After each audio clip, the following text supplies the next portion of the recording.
deep down. I had the radio on. I was driving. Trees blew by. Me and Del were singing. Little runaway. Yeah, I was blind. Yeah, running down a dream that never would come to me. Working on a mystery. Going where it leads. Running down a dream.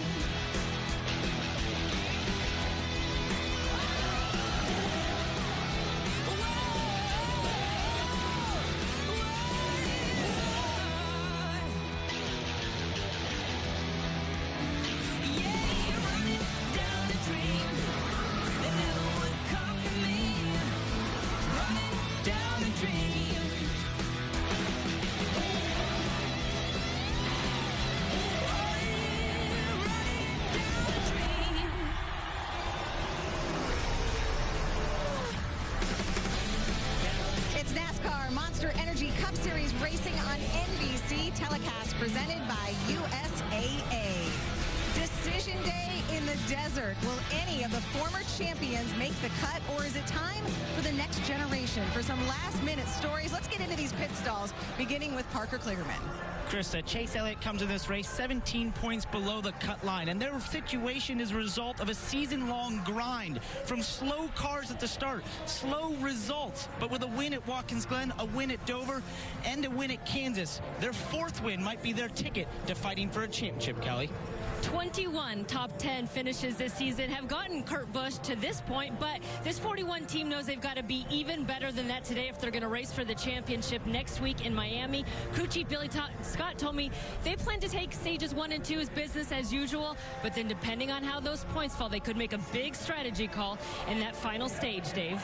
Clint Boyer's feedback from yesterday, best feel he's ever had in a race car here at this track, and that'll work well for him. He's never won here in the desert, and he has to do that today to make it through the championship 4 in Miami. Marty. Dave, the man giving last-second advice to Eric Almirola, Tony Stewart, and his advice was enjoy the moment. Eric told me, listen, I've never had a chance to race my way into the championship 4. Today, I have that chance. Yes, we must win, but I'm going to enjoy this day. Relax and have fun with it inside the race car. Only one chance to put yourself in the championship 4. It starts right now at Phoenix. And now, for the most famous words in motorsports, please welcome your Grand Marshal, star of CW's Riverdale, Skeet Ulrich. Drivers, start your engines! Fire up. No. It's a pressure cooker in the desert, the kind of situation that athletes live for. Backs against the wall is a moment waiting. Rick, Steve, Jeff, and Dale Jr. take over next.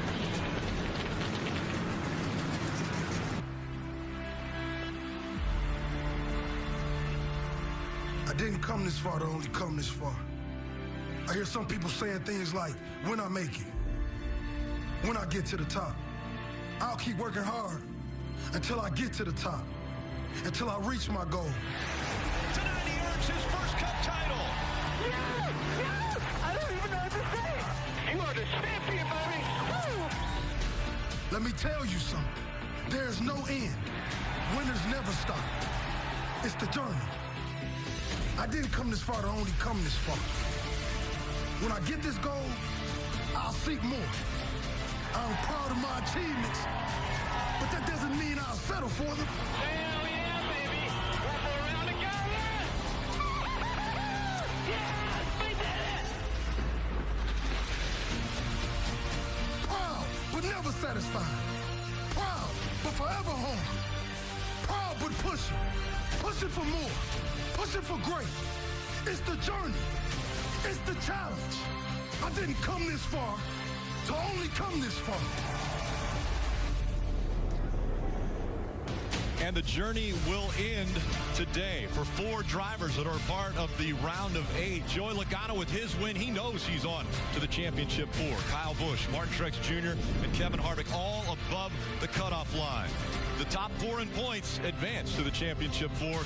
Those 4 right now are below that line. And And Kevin Harvick won the race last week in Texas, but an illegal spoiler eliminated that guaranteed spot he had in the championship 4. So today, he is going to have to fight if he wants to be a part of the title round. Let's bring in our drivers, Dale Earnhardt Jr. and Jeff Burton. The one thing that Kevin Harvick has going for him, he is easily the favorite here in Phoenix. Yeah, Rick, he has the fastest car here this weekend, but more importantly, Kevin Harvick's built for this stuff. He loves the pressure. He loves it when his back's against this wall. This guy came here the year he won the championship in a must-win situation. What did he do? He won the race, gave him a chance to go to Miami, and then he executed there. He loves this moment, and he will take advantage of it, I believe. He's been the fastest car all weekend. So what opportunities does that give to the rest of the field to beat him? Well, let's take a look at this racetrack. We talked about it all weekend. They took the start-finish line and put it over here in the dog leg. The restart zone, way back here. All right, so the rest of the field, that's where they're going to be restarting. That's going to create some really crazy things through this dog leg. As soon as they go past the start-finish line, watch these guys fan out. They're going to go everywhere, Junior. They're 3 wide. They're 4 wide. They're trying to find a place to go, and watch where they end up. It's not just on the straight, it's also in the corner. Yeah, they're going to have to get aggressive, and especially on those final restarts, can they drop their morals and forget about, what's going on and take advantage of Kevin Harvick? I think that's the only way they can beat him on the racetrack. So, Rick, not only do you have great drivers on the racetrack, you have a racetrack that's created an unbelievable challenge for when this restarts. We get to watch. It's going to be fun. Well, let's bring in crew chief Steve Letarte. And, Steve, the other variable that Kevin Harvick has to deal with is Rodney Childers was suspended. So he will not be in the last 2 races. He has Tony Gibson on the pit box for him. Well, I don't think any team wants to go to the bench in the playoffs, but if you're going to, you want experience, and that's what they get with Tony Gibson. With over 400 races atop the pit box, 6 wins as a crew chief. His first ever win came here at Phoenix. He knows how to get it done, so I don't think that'll be a disadvantage at all. But look, there are also other cars in the playoff field that we have to discuss, and it starts with Kyle Busch and Martin Truex Jr. They have the biggest leads at 28 and 25 points, and that's because of a great regular season. They dominated the regular season, gave themselves the chance to come here and just protect. They don't have to be great. They just have to be good. Race with mittens. Don't do anything silly. But right below the cut line, Kevin Harvick's teammate Kurt Busch, 3 points below. A points battle between teammates could be epic, but he has his work cut out for him. We've heard all weekend how good the 4 is. But the guy I have my eye on, Chase Elliott. He may be 17 points below Rick, but this guy has won. 3rd season in the Cup level. He's won a couple times this year. And more importantly, his crew chief, Alan Gustafson, he has won at Phoenix 3 times in his career. Mark Martin, Kyle Busch, Jeff Gordon, he knows how to win here in the desert. Could he lead Chase Elliott to the biggest win of Chase's career? And again, on the bottom of your screen, you're seeing the USAA starting grid rolling across there.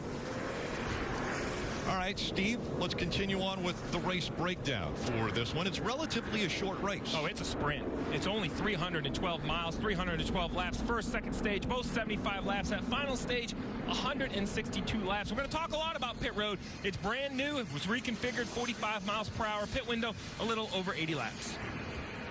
Well, interesting. Junior, throughout the morals will be tested. You had mentioned guys racing with mittens on. It's going to be interesting because there are going to be different strategies that will play out throughout this race and different agendas that these teams are on. I think that's going to be the key, is you have to understand where you sit, because this is just where we start. This is a snapshot, but as soon as we get underway, it'll move around. Understand who you're racing for that seat at the table. Let's go down to Parker. Steve, I love what you had to say about Kyle Busch in terms of racing with mittens. You know, if you think a couple weeks back at Martinsville, he was running the top 10. He got bumped, moved out of the way, and he slotted in right behind that car. That is the kind of racing he needs to do today, not to get caught up in the moment. Don't try too hard. Play defense, Kelly. Well, the 25 points that the 78 team has means they need no mistakes today, but that's easier said than done. Their postseason has been riddled with penalties and on-track mishaps. They're looking for good execution today, Dave. What did Joey Logano's crew chief tell me the goal was for today? Don't take anybody else off, Marty. For Tony Gibson, Wednesday morning, he showed up at Stewart-Haas Racing thinking that afternoon he was going on a hunting trip. In fact, his entire truck was packed and ready to go, only to find out a couple of hours later he had to show up at Phoenix. And crew chief Kevin Harvick for the final 2 weeks of the season, as he told me, quote, "Just don't screw it up. That's my only job the next 2 weeks." Let's listen into the radio, the 14. Thanks for letting me be a part of this deal. Got everything else accomplished this weekend. We got one more goal to let's win this race. So let's get her done. Man, appreciate the help. Just how dominant will Kevin Harvick be? We're about to find out. Kevin Harvick on the inside, Chase Elliott on the outside, making up row one as they come to the green flag.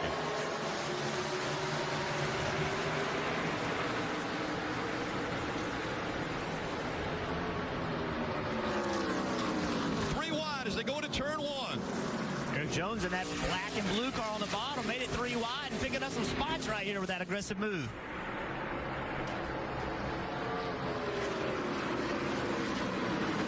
So with that restart zone and start finish line in that new area, you're going to pay attention to what lane was the winning lane, what lane dominated that start, and Kevin Harvick on the inside clearly in control into turn one. It's going to be important late in the race what lane they choose. The control car. You see Alex Bowman in that blue car, 88 car, all the way on the bottom of the racetrack below that yellow line. Remember, you can run anywhere you want to run on this racetrack. Don't want to be below that yellow line in this end of the corner, though. This end of the racetrack is such a big difference on the banking. If you get below that yellow line over here, you can get in trouble. Right here, Joey Logano's going to go to the bottom, make a move. And Jeff, Dale Jr. was just talking about the start there where Kevin Harvick was on the bottom, Chase Elliott on the outside. Chase told me before the race he felt like the inside was going to be the best, but like you said, throughout the day, the whole field is going to learn and be watching each and every restart to see which one is best, but right now, definitely the bottom paying off for that. Right along board, the roof cam of Joey Logano, Coca-Cola in-car, trying to get by that 17, but you saw him have trouble doing that. Stenhouse fought and won that position back. That's what's great about this racetrack. It's easy to get under a guy. It's hard to complete that pass. We're going to see that all day long. Right here, why it's hard. Look at loose he is. Teammate Keselowski behind him. So right here, this is where the 17's got to get back to the bottom. This is where you gain an advantage. If you can get underneath the guy, get a little better launch off of turn two. Now Joey side by side. He'll cut this corner just trying to straighten out the line to get into turn one.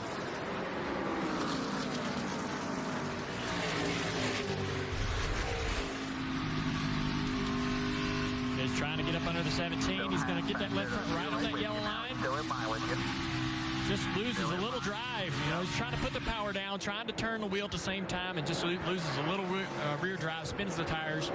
And his teammate up underneath him, too, right behind him, taking air off the spoiler just a little bit. And I noticed right away, he looked in the mirror like, who was that did it? And I'm sure when he saw that it was his teammate, he was probably thinking, this isn't where I want to have someone get into the back of me early in this race, Dave. Well, and that's where the comment, don't take anybody else off, comes from. Just how do you race around people today? Race so that you don't lose momentum, as he told Parker, and count down to green. But remember, this is not one of their best tracks on Team 22. So they just want to make sure they race clean today, keep some momentum going heading to Miami, but they certainly don't want to make fewer friends than maybe Joey has by being aggressive early in the playoffs. Currently having a few issues right now with scoring, so we'll try to keep you as up to date as we can. Right now, it's Kevin Harvick, Chase Elliott, Ryan Blaney, Kyle Busch, all in the top 5. Joey Logano couldn't get by Stenhouse. Brad Keselowski was able to make that pass. It took him a little time, took him a little work. Joey will try again. Martin Truex Jr. side by side with Austin Dillon down in turns 1. Martin Truex Jr. doing a good job. Started 13th, riding along with the Toyota cam on the rear bumper. So doing a nice job driving toward the front.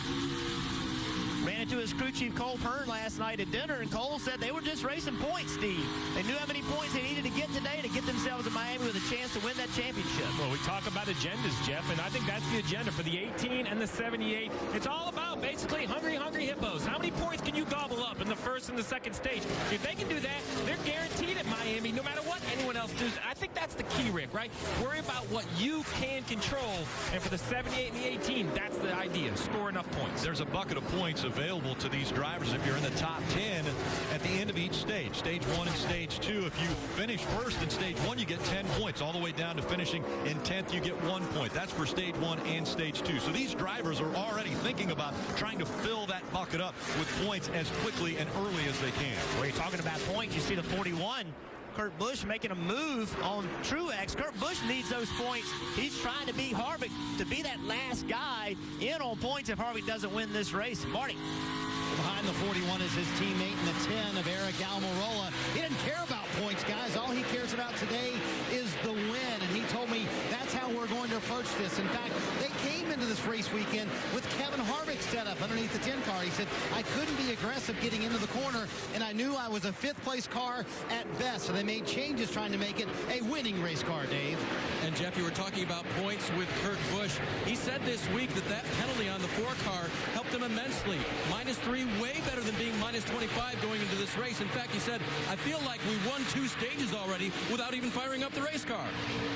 Well, those points, that penalty opened the door, and they know that. But what they're going to have to do, they're going to have to get points in every stage. Right now, Kevin Harvick leading this race. You know, he's looking at getting 10 points if this thing were to go on. And Kurt Busch, he is not even in the top 10. He would get no points at the end of this stage. They've got to work themselves to the front. It's Harvick, Elliott, Blaney, Busch, Jones in the top 5, Hamlin, Hart, Larson, Keselowski, Logano, and Bowman all in the top 10. And again, those 10 spots, very important if you're searching for the points. NASCAR on NBC is brought to you by USAA. Insurance, banking, and investments tailored for the military community. Monster Energy. Unleash the beast. Credit One Bank, the official credit card of NASCAR. And by Ford, going further so you can. You're watching Monster Energy Cup Series racing from Phoenix. NASCAR Drive, that's your live race day companion. You can watch throughout the broadcast, select alternate camera angles, or ride along with the in-car video of your favorite drivers. You never miss a lap with NASCAR Drive. Go to NASCAR.com/drive. And 19 laps complete. Kevin Harvick out in front. Want to take a look at some Outback curbside takeaways from Phoenix. When we talk about Kevin Harvick at this racetrack, no one is better. 9 wins, over 1,500 laps led. He's finished 6th or better in the last 10 races, and won at ISM in March after that penalty he had in Las Vegas in the previous race. Now, if Kevin Harvick places in the top 10 today, you get a free Bloomin' Onion with purchase on Bloomin' Monday. You know, we talked about Kevin Harvick. He was the favorite coming into this race. Nobody told Chase Elliott. I think Chase Elliott's actually a little bit quicker right now. We don't know if Harvick's pacing himself or not, but you can see Chase Elliott wants to put some pressure on Harvick. About a half a second separating the top 2, and then it falls back quite a bit to Ryan Blaney, who's 2 seconds behind these two. The most impressive thing for me right there, the 9 car in turns 1 and 2, entered the corner on the racetrack, not using the apron, but turned and ran across the apron on an exit. That tells me that car is working really well through the middle of the corner. Good front end on that car. Parker. Hey, guys, you know what? What do you do when it's a driver when your car's really good? You don't say a word. You're silent. That's what Chase Elliott's here been this whole first run. He has not said a word on the radio as he chases down that 4 car right now. Great run by the 9 of Chase Elliott. He's closed the gap, was almost to the bumper of Kevin Harvick. So right now, you look at Chase Elliott. Number one, he's hoping to get this lap traffic. Lap traffic's going to play a role today. We've seen it every week. It's mattered. Chase Elliott trying to take advantage of it now. Look at a different approach. Look how low Chase Elliott is. He is a car length and a half below that yellow line. The 4 car just kind of keeping that distance. I wonder if Kevin Harvick's just sitting here running a pace that's comfortable to him, not pushing his car, because it seems like anytime he wants to put a couple car lengths on that 9 car, he does it. But Chase Elliott looks great right now through the center of the corner. That's going to be the part of the corner all day long. It's going to be the toughest. What's this here? Some lap traffic. Look how far down Chase is. All the way on the apron. A whole car length and a half, 2 car lengths down on the apron of the racetrack. I mean, we just don't see guys use that part of the racetrack. We never have before. And that's under a green flag. Imagine going through there after a restart. You know, the first lap through there, they're going to be even lower than that. If you can run there now, you can certainly run lower than that at a little slower speed on a restart. Harvick seems to be getting through the lap traffic a little bit better than Chase Elliott, because now you see the gap, 6-7 car lengths separating the two, where we saw Chase Elliott had closed the gap to being right on Harvick's bumper. We thought Chase Elliott was great this weekend all through practice and showing that right now in the race. Another guy that was really strong, Eric Jones, as he's trying to chase down his teammate Denny Hamlin for 5th place. Eric's ran great here, had great speed in practice. Felt like he's one of the best non-playoff drivers today to have an opportunity to get a win. Going back in the pack a little bit, we talked about Truex Jr. just a bit ago. Well, he's down to 14th. going the wrong way. Really tough handling car. You see Eric Almirola right behind him. And look at the work. You see how frustrated he is. He just can't do anything. Seems like he's got a lot of wheel into it in the middle of the corner, like it's really tight, Kelly. Well, and that's just it. He said he was really tight getting into the corner, but really loose on throttle. He just says he has no rear grip. He's been trying to adjust the track bar inside the cockpit, but it's not really helping. And you guys talked about this team in the point situation. They had a goal set of accumulating 35 additional points here today. They thought that would be good enough to assure them a spot in the Championship 4, but that becomes really difficult if they don't collect any stage points in Stage 1 and Stage 2. And as you look at it, they came in with a 25-point lead. Right now, just showing 9 points above that cut line. You have to remember, this car had trouble getting through inspection, and the car chief was ejected. So even though this car was good in practice, or just, I thought, decent, okay, a top 10 car, you have to wonder what kind of preparations were made for the race. Could there have been a mistake made? Or did they just miss the setup? We don't know. We'll have to see if they can make adjustments. But you see only 9 above, Rick, so they're losing ground. The question has been, what will the focus be on the 78 team? It was announced earlier this year they would close the doors. Well, this last week, both driver Martin Truex Jr. and crew chief Cole Pearn, they have been told that they will race at Joe Gibbs Racing. So their position's now solidified for 2019. But that means that the driver of the 19, Daniel Suarez, who's in that car now, he does not have a ride for 2019. That has been publicized as of yet. So big news coming out of both the 78 team and Joe Gibbs Racing this week. Well, it's a 78 struggling. Joey Logano's really having a hard time with it. He's been backing up as well as Truex Jr. just went by him. This guy here, he's locked in. Their focus could be on Homestead to get into the, get the car ready and get it prepared. They could be working on that stuff ahead of time, but I'm sure Joey would like to be running a little bit better than that. His teammate Keselowski running in 8th. Blaney in 3rd. Blaney pretty happy with his car right now. But Joey not really making any ground right now. Junior, you mentioned that Logano locked in. Oh, look at that. He's struggling on corner exit. Losing the front of the car, can't get in the gas, waiting on the car to turn. He's already said that he feels like their focus now is already on Miami. Harvick out front here at Phoenix.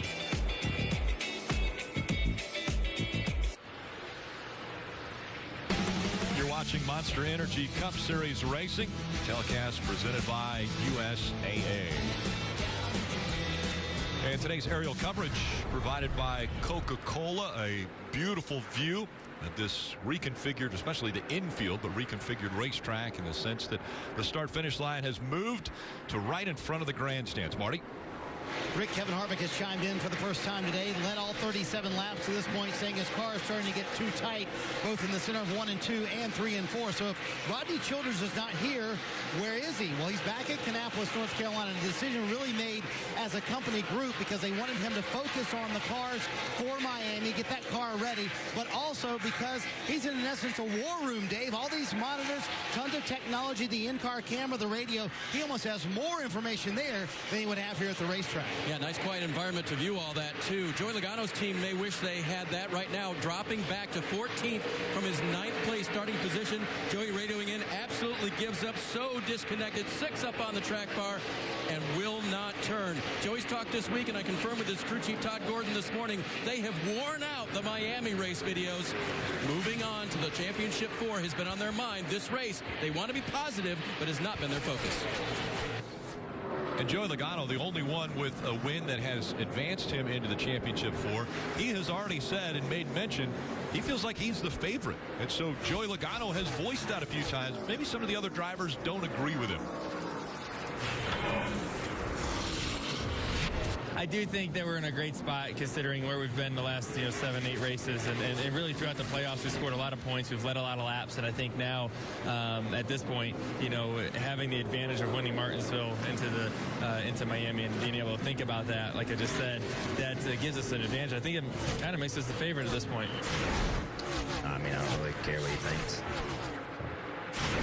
He's the only one locked in to go to Homestead, so he's the only guy racing right now.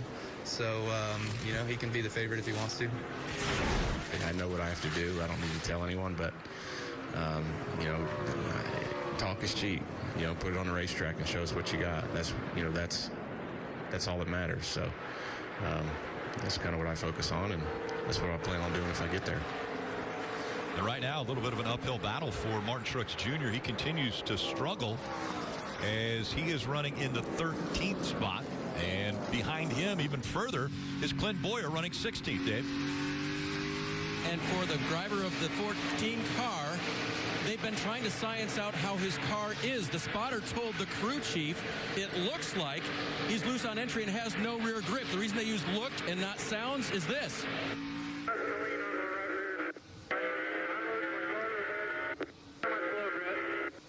I'm really struggling to understand him. If you heard him, let me know. So with pit stops coming up in this stage and throughout the day, Junior, I'm sure at times you've had a radio where your people couldn't understand you. How can you adjust that microphone inside the helmet? It just depends on what he's got. Some of those microphones are mounted into the helmet in the very front. Some of them are on an arm like you traditionally would think they would be mounted. And he just has to get that a little bit closer. Hearing a lot of the car, I know where he's, and under caution, they'll be able to talk to him a little bit and get that information to him to where he can change it. Right along top the roof of this car, Ford Performance camera. As he gets underneath Joey Logano. Joey continue to slide. Clint Bowyer using the bottom of the racetrack. That's traditionally the way it works, but Junior, you and I looking out of the window, we're seeing some things start to change. We've seen Ryan Newman on the top, and surprise, surprise, here comes the 42, Kyle Larson. He's always looking for the top. Well, he's not just running one lane up. He's about 3 or 4 lanes up. Watch him in turn 1, turn 3. Nowhere near the bottom. I call that 3 lanes off the bottom. Makes a good exit. See how it helps him on corner exit? And he goes down into turn 1. Everybody's been wrapping the yellow line. We've been talking about people below the yellow line. Look at Larson. He's not even thinking about being near the line. Yeah, when you get into these long runs, that bottom, we heard it from Kevin Harvick, that center of the corner starts to tighten up. So when you move up off the bottom, move up high, the car turns better. You get the right rear up in that gray, get the right sides up in that gray, get that right rear sliding around a little bit, get that car turning and rotating. And Kurt Busch behind him, he's watching it, he's seeing it. He's like, man, maybe I need to go try this. I'd have to go try it. If I see one guy doing it and having success, I would have to try it. And there he goes. Well, I thought he was going there, but he went all the way below the yellow line. Dave. And Jeff and Dale, if your track bar is set to 0 and that's just what the driver of the 42 radioed to his team, doesn't that mean the car's handling pretty well? You haven't had to use it, right? I'd say so. Yeah, I think that if you're not moving that track bar, you're pretty happy with the balance. Because that's the first thing you're going to go to when you think the car's tightening up a little bit is moving that track bar. You know, they got a lot of other things inside the car too. Brake levers, adjusters to be able to, and this is a track where you will use those more than you will maybe at 1.5 miles. This is a place where you're on the brakes hard into turn 3. You're going to be pulling those adjusters around, making that car turn better and enter the corner better. He's making a lot of great time up on the top here. 27 laps to go in stage 1. Kevin Harvick has been out front all 47 laps up to this point. Now you can get 10 extra chances to win a fan-built Chevrolet, Ford, or Toyota truck when you use promo code LASTCHANCE. Go to NASCAR.com/playoffs promo. Enter promo code LASTCHANCE to get your bonus entries.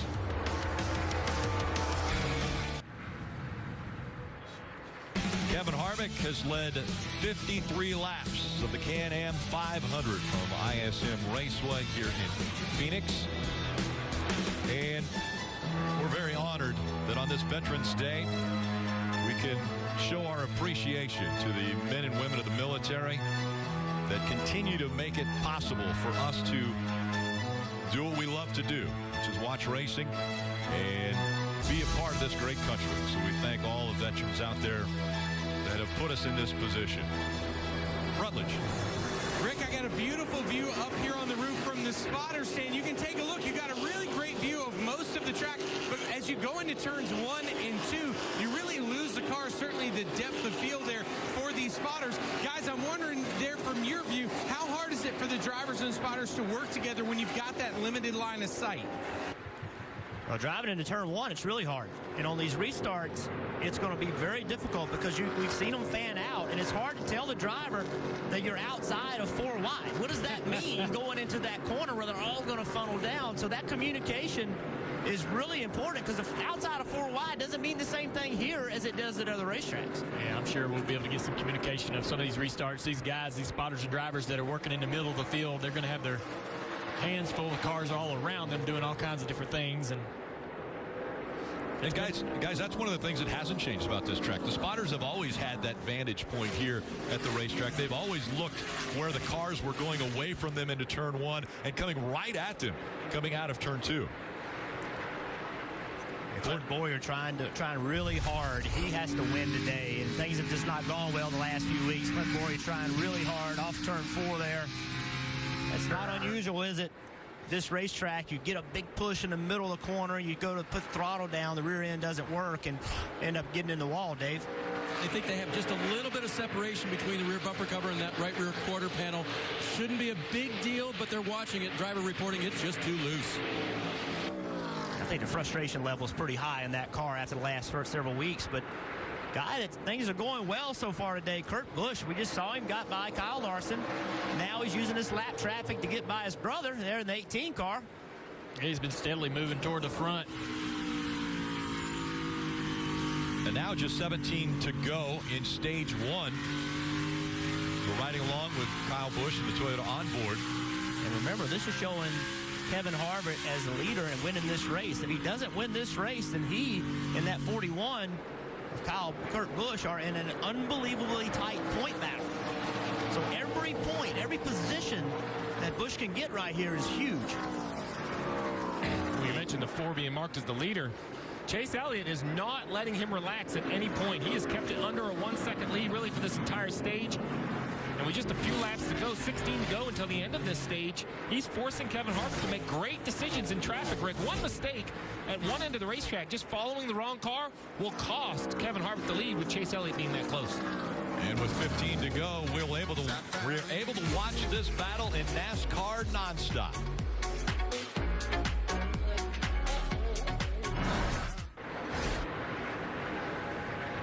From Illumination, the creators of Despicable Me and The Secret Life of Pets, comes a unique re-imaging of the beloved tale, Dr. Seuss's The Grinch. Now play. Kevin Harvick taking the lead role here at ISM Raceway, as he has been out front since the drop of the green flag.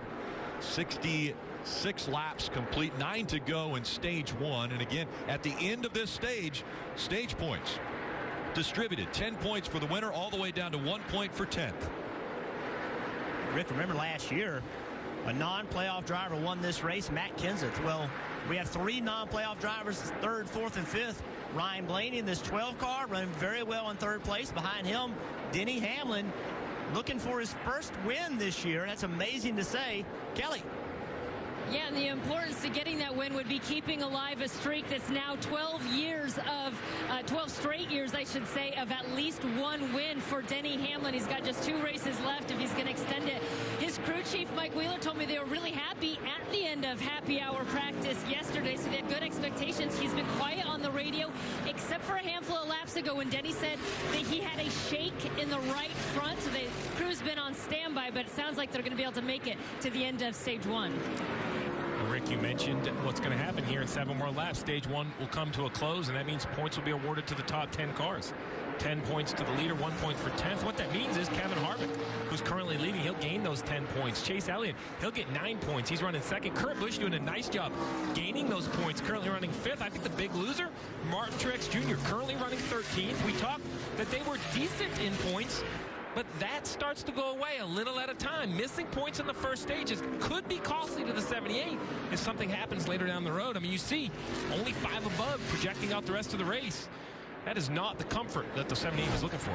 So, Steve, one advantage the 78 has, if there's an advantage in not running as well as you want, is Kyle Busch is not exactly taking advantage of it. They're in a pretty tight point battle. Not real tight, but it could be if something happened.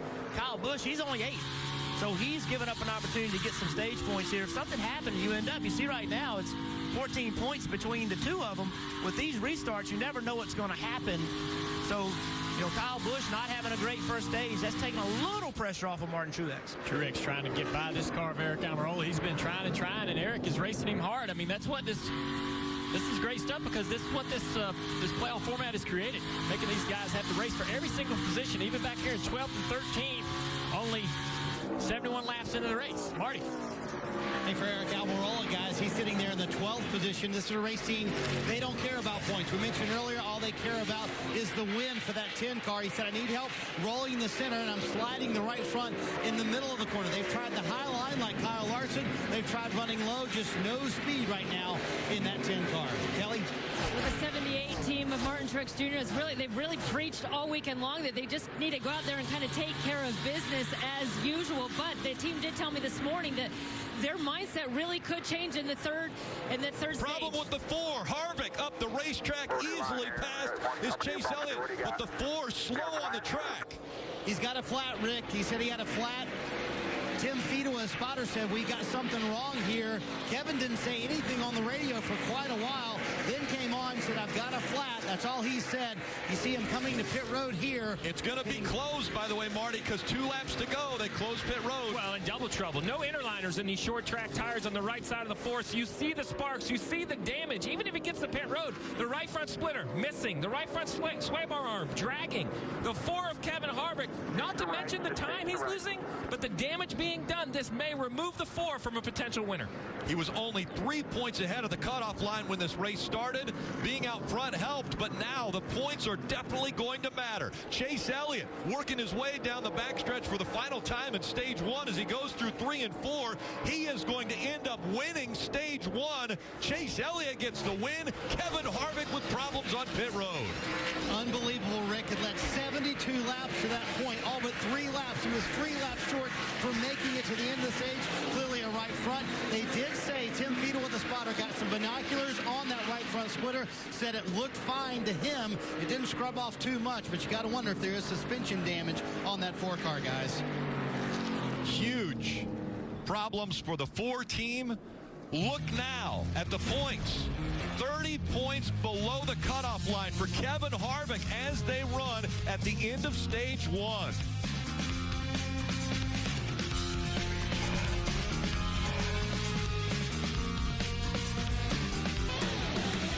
And so big changes coming with just 2 laps to go at the end of stage 1. The 4 cars tired down has to come to pit road, lost a lap.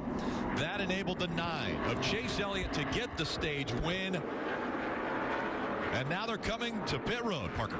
And he was basically gifted that. They only told him that the 4 car had a tire issue, no much more than that. He said he felt like the 4 car was freer in front of him, but he wanted to see where this car goes in the next run. It's going to be 4 Goodyear tires and Sunoco fuel. No adjustments on the 9 car, Dave.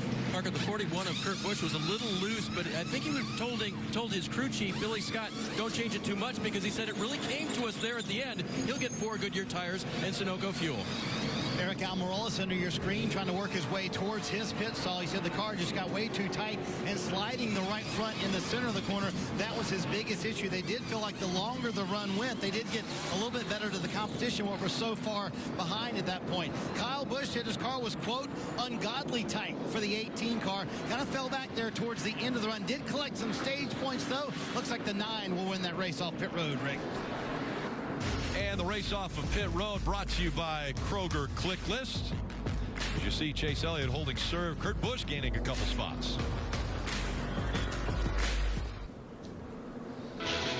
You're watching Monster Energy Cup Series Racing. It's telecast presented by USAA. Let's go down to the Peacock pit box and Chris Devoto. Yeah, Rick, this is where I'm sitting right now. And by the way, when Chase Elliott took the lead, the fans here in turn 3 just went crazy. So Kyle Petty, Dale Jarrett, and I will be in victory lane for the post-race show. We were already starting to make our notes, possibly for Kevin Harvick winning this race. This whole thing has blown wide open. Desperation was our word in the pre-race. Will that desperation come from the 9-time Phoenix winner? By the way, if you or I had a flat tire on the road, might cost us some time, maybe some money. It could cost Kevin Harvick this championship, Rick. Yeah, big problems for the 4 team. They're going to have a deep hole to dig out of. Well, they are, but they did have a few fortunate breaks. First of all, the timing. Why it was unfortunate that it came so close to the end of the stage that pit road was closed. That means the 4 is under penalty. He'll have to start at the tail end. That's why Tony Gibson didn't leave the 4 on the racetrack, wasn't eligible for the wave around. When you're under penalty, you can't take any of that free gifts. You can't have any of that benefit, right? You have to serve the penalty.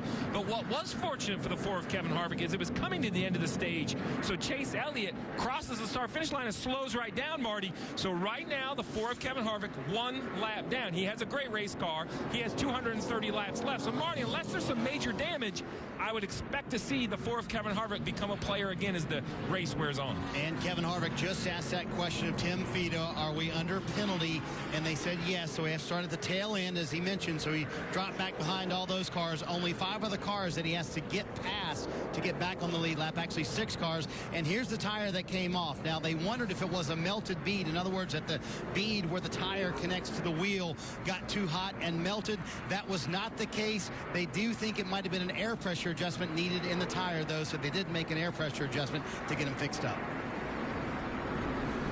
And the field approaching the Geico restart zone. Chase Elliott, Kurt Busch making up row 1.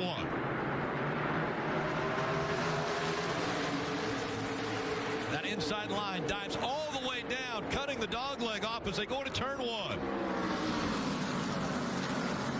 Look how low Kyle Larson is. That 3 grooves below that yellow line. How can he merge back up? That'll be 3 wide, real loose. Kurt Busch coming back on the outside of Chase Elliott. And he's going to take the lead. Wow, what a great run around turn 1 and 2 for Kurt Busch on the top. And be clear, what are they racing for? Look at the left. When the 41 passes the 9 only is losing the race. He's out of the playoff picture. All these leaders came to pit road, took 4 tires. Chase Elliott is looking like he's still going to have to win this race versus someone like the 41, Rick. Yeah, the 41, anytime anyone that was below that cutoff line gets up there and is the race leader will indicate that just below Joey Logano because he's guaranteed a spot with his win earlier in this round. Now, the race leader, if they're a part of the playoffs, part of this round of 8, they will be shown ahead of everyone else in points. Chase Elliott struggling on the short run here. He's got his hands full with Ryan Blaney on the inside here, down in turn 1. Blaney using that apron, trying to get his car to turn. Chase way up the racetrack. He saw what happened when Kurt Busch passed him using that upper lane. Followed him, learned that lesson, went to the middle of the racetrack rather than run on the bottom. Now, look at that, teammates. Man, Keselowski really had to be careful there. He almost got in the back of his teammate getting in the braking zone of turn 3. Kevin Harvick scored a lap down. Right now running 28th. And he's not in a position for the free pass. He'll have to get by, as earlier Marty mentioned, at least 6 cars that are also a lap down that are in front of him. That's the goal right now, Rick. It's all about being the leader on lap 312. So goal number 1, finding a way to catch Jamie McMurray. He's the first car 1 lap down. Get to him. Be the first car 1 lap down. That can get you back in the lead lap when the caution comes out, and then you game on. Then you can go get this race won. But it's one goal at a time. Marty. And, Jeff, I can't emphasize enough how calm this entire race team has been since all that went down. In fact, Kevin Harvick himself, very calm on the radio. He only said one time, I think I have a flat. Then clearly they saw what happened. They did put on 4 brand-new Goodyear tires. Goodyear engineers are looking at that right front tire from the last time to find out exactly what went wrong. But you're right. The focus right now, find that 1 car and pass them. So, Marty, my question is, it's a new right side tire for this series. It wasn't running trucks or Xfinity. So have you seen any other wear issues or any other issues up and down pit road? Because I've heard none reported. I have not so far, Steve, and we've gone up and down pit road. The one you would think that might have had an issue was Kyle Larson. He was the running the high line. Kevin Harvick was very conservative on that run. Yeah, Dale Jr. and I were having that argument. How conservative did the 42 need to be and the 18 need to be? So, Dale, I'm with you. I didn't think it would be a wear issue, but something caused that 4 tire to fail. We'll have to keep an eye as we continue. There you see Jamie McMurray in the shot right in front of the 4 car of Harvick. Harvick has to see him up there. He knows. They're telling him. That's the car you got to get in front of to try to get this lucky dog to get us back on the lead lap. And that's your championship. That's what you see. When you're that driver's seat, you're not thinking, we still got over 200 laps left. You're thinking, this is my whole year right here, getting in front of that 1 car. The intensity inside that 4 car is high right now. You never know when that caution's going to come out. You can see it. You got to take advantage of it. McMurray's car, by the way, on that first run, loose into the corner. They made adjustments for that. Marty mentioned maybe the 42 would have a tire look interesting coming off the car. They radioed to Kyle Larson. Tires look good. And, guys, I didn't have any issues up and down pit road on any of my guys. David Reagan also a lap down as he's trying to get by him and the 1 of Jamie McMurray. That is for the free pass position. If Harvick's able to clear the 1 of Jamie McMurray and a caution comes out, he'll be back on the lead lap. Rick, sometimes it's a challenge challenge to know how good the leader is when he's up there in clean air leading the pack. But I think just this proves this 4 of Kevin Harvick is as advertised. This car looks wonderful back in traffic, guys. But Steve, still with a little bit of damage on that right front. You know the splitter's worn down. The bottom of the right front fender looks bent in just a little bit.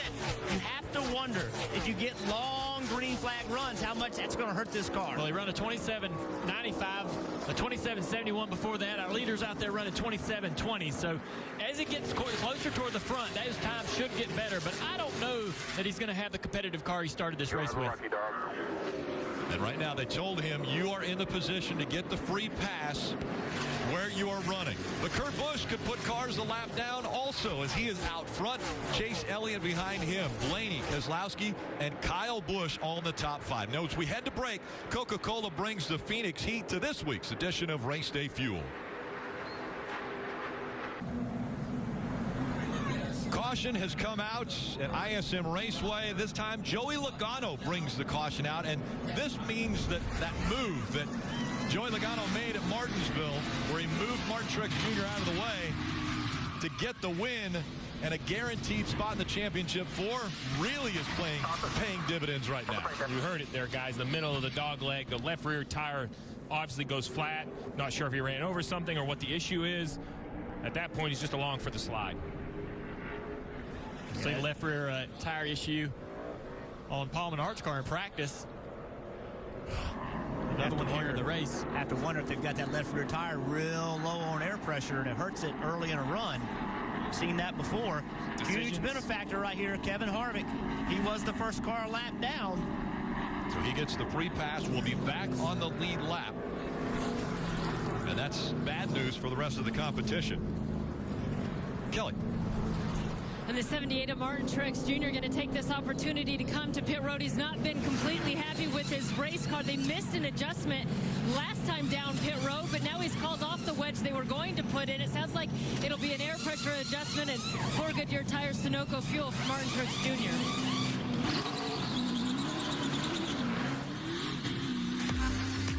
Kevin Harvick gets the wave around. Kurt Busch out front. Will contact there. Suarez hard in the back of the 6.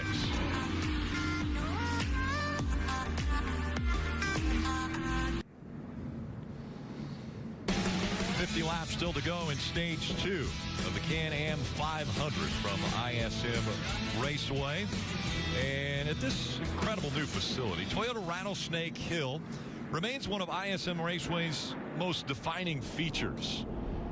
And Steve, obviously you know why it's named Rattlesnake Hill. That's the same reason I've never experienced this view in person. But you are right. Listen, when you come out here early in the morning before the garage opens, those fans are lined up, kind of first come, first serve. You see them stake their claim over the years. Now you see they have the flat spots cut into it. It's just such a great idea to come out here, bring your cooler. I mean, what's better, cooler than a bag of chips in a race? Great vantage point. I might risk the rattlesnakes for that, Rick. I wouldn't. I don't like rattlesnakes. Burton's no These grandstands are too nice for that. Well, Your Kevin brother. Kevin Harvick. Yeah, Ward would. But, Kevin Harvick, you know, he's back in the game. Get that caution coming out at the right time. That's got him back in the game. But we shouldn't forget about Kurt Busch. Kurt Busch went and took the lead from Chase Elliott. Now Kurt Busch, if he can finish this thing off, long way to go. But that moves him to Miami with a chance to win a championship. He's won here before as well. You know, Kevin's got a long way to go, and he's going to have to run down his teammate to do it. Yeah, I thought Kevin Hart was going to win this race walking away. And what were guys going to do to beat him? How were they going to beat him? Well, now Kevin Harvick's the one that's fighting from behind, and he's going to have to claw his way back into position. I'm just concerned how badly worn off is that right front splitter, and that's going to affect the aero in that car and cost her a little bit of speed. After the caution and getting back on the lead lap, Harvick, 19th. Kurt Busch out front.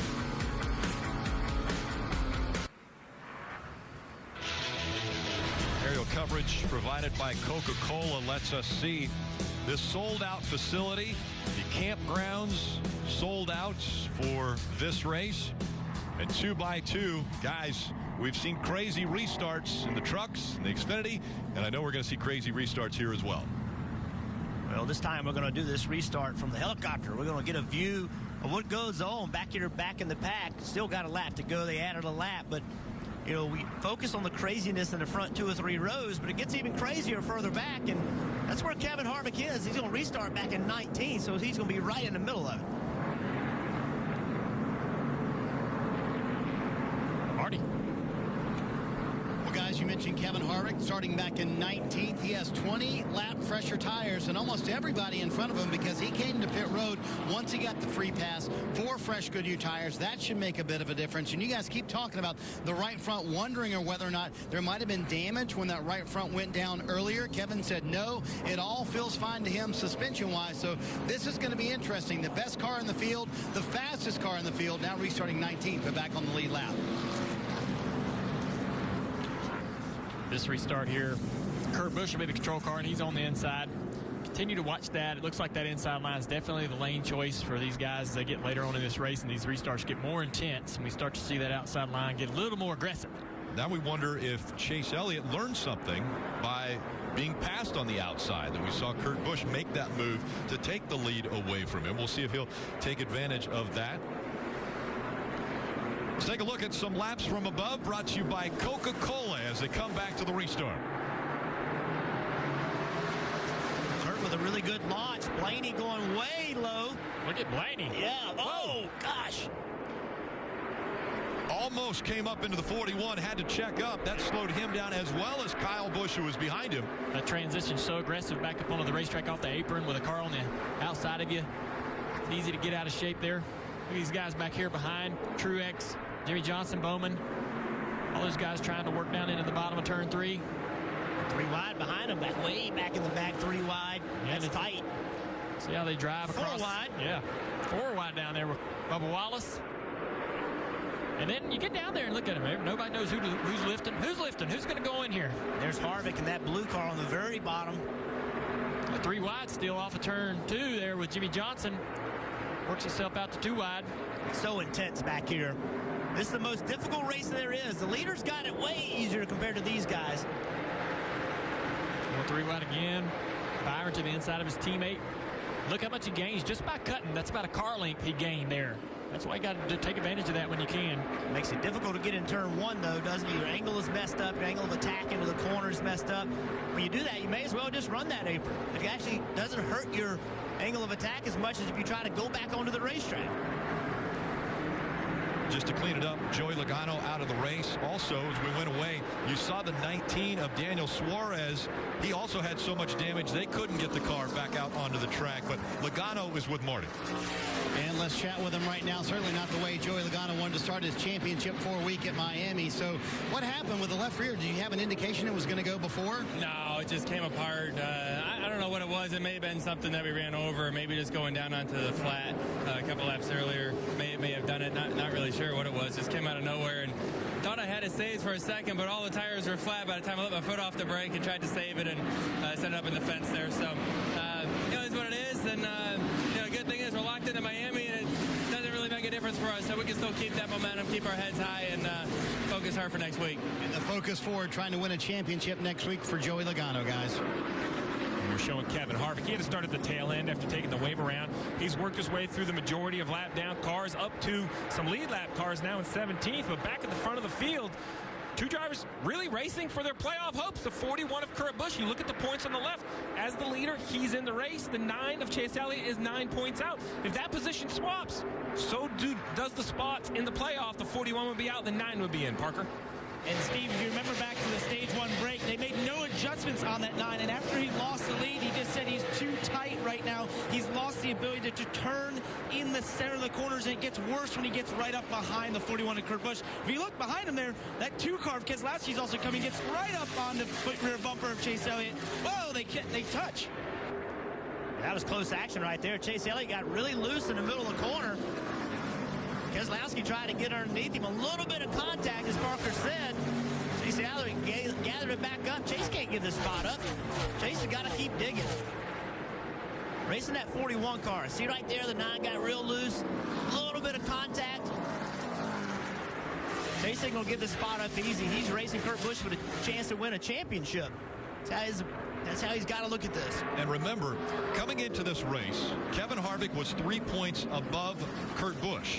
Well, Kevin Harvick looked as though he was cruising to an easy win in stage 1 and getting 10 more points because points are very important for him. But then he ends up not getting any points. Chase Elliott got 10 points, who was just below Kurt Busch. Kurt Busch got 7 points at the end of stage 1.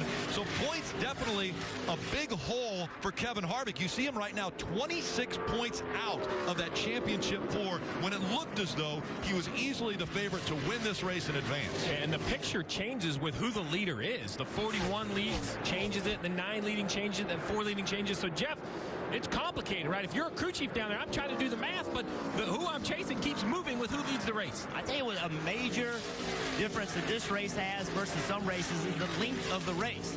So Kevin Harvick had that problem at the end of stage 1. He doesn't have that long to get to the front. He can't just methodically take his time to get to the front. It's less than 200 laps to go. It's going to be hard to pass. He's going to have a sense of urgency because this race is a fairly short race. Kelly. Well, that sense of urgency is exactly what this 78 team of Martin Truex Jr. has. That point lead now above the cut line stands at just 11 points. And here was the message before that restart. How you doing? All you can, but 3 points critical right here. I know, bud. I'll try to get all I can here. We talked about the handling of the 78 car has been a little bit off. Haven't heard anything from Martin this run. And Kelly, right now he's outside the top 10, so at the end of stage 2, he might not get any points there either.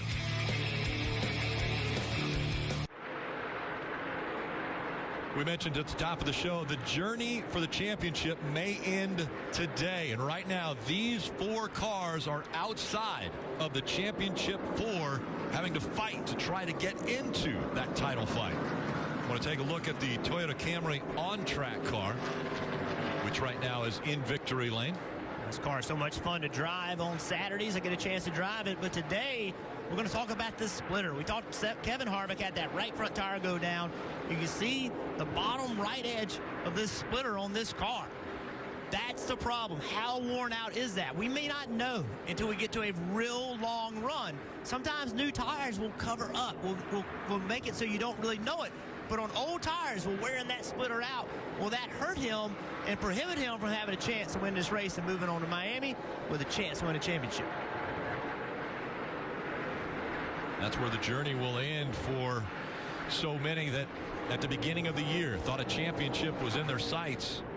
Kurt Busch looking great out front now, being chased by Brad Keselowski. The gap a half a second between the two. 27 laps to go to get to the end of stage 2. So Junior, we're acting like if Kevin Harvick can just get his track position, he can go win this race. Kurt Busch looks pretty good to me right now. It's going to be hard to get by Kurt Busch. Kurt started back outside the top 10 and worked his way into the top 10 in stage 1, passing cars. I mean, that shows me that he has a great race car. He's obviously out in the front leading this race. I think his car's as good as Kevin's. With Kevin's issues and that little bit of wear on that right front splitter, that won't really concern him, or he won't feel that on new tires. But as we run longer and longer and longer, that little deficiency of aero may cost that team a little bit of time on the racetrack. Marty.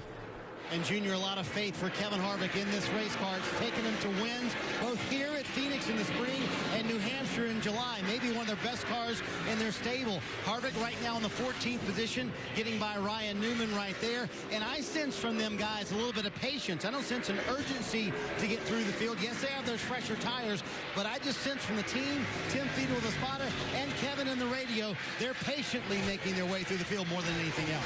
You see Kevin Harvick waving out the window to Ryan Newman. Man, what's up? I'm trying to go by you. You know I'm faster. You know, should he really be shocked? That's Ryan Newman, man. I mean, come on. Yeah, he's made comments about how difficult it is to pass Ryan Newman. I tell you, there's a battle that I think is going to be waged here in the last 186 laps of this race, and it's between these two cars, the 4 of Kevin Harvick and the 78 of Martin Truex Jr. When I sit back and look at the points, the 78 is 12 points in, projecting out the race. Well, he's all the way back at 12th. We're not projecting him to get any stage points. So as Kevin Harvick, every position he passes, it's a point. Well, once he gets to the top 10, it's almost 2 points because he's got to get a point at the end of the stage and at the end of the race. So the 78 Martin Truex Jr., I know we talked at the top of the show, was just about kind of gobbling up some points, filling their bucket. Well, they have failed to do so. They missed points in stage 1, and with only 22 laps to go in stage 2, they're still looking at a 0 in stage points. that's a major mix. You flip that versus the 18, who you see as plus 30. That's really the difference. Success in the stages versus what the 78 has done. Yeah, with 22 laps to go, can Harvick drive up into that top 10 and get those stage points, though? He's in 14th place right now. That's going to be hard to do. That's a long way to go, and he's got some good cars. 3 seconds back with 22 laps. How about these two guys having a good day? Alex Bowman, solid. We've seen him here before. I thought he was going to win this race a few years ago in really good shape. Looked like he was going to win the race. Late race contact took him out. And then Austin Dillon, a guy who has struggled on short tracks, really not been very good on short tracks today. They've actually running ninth. Yeah, I mean, in the last 3 or 4 weeks, Austin Dillon's put together some great races, some great results for that team compared to where they were since they won a Daytona 500.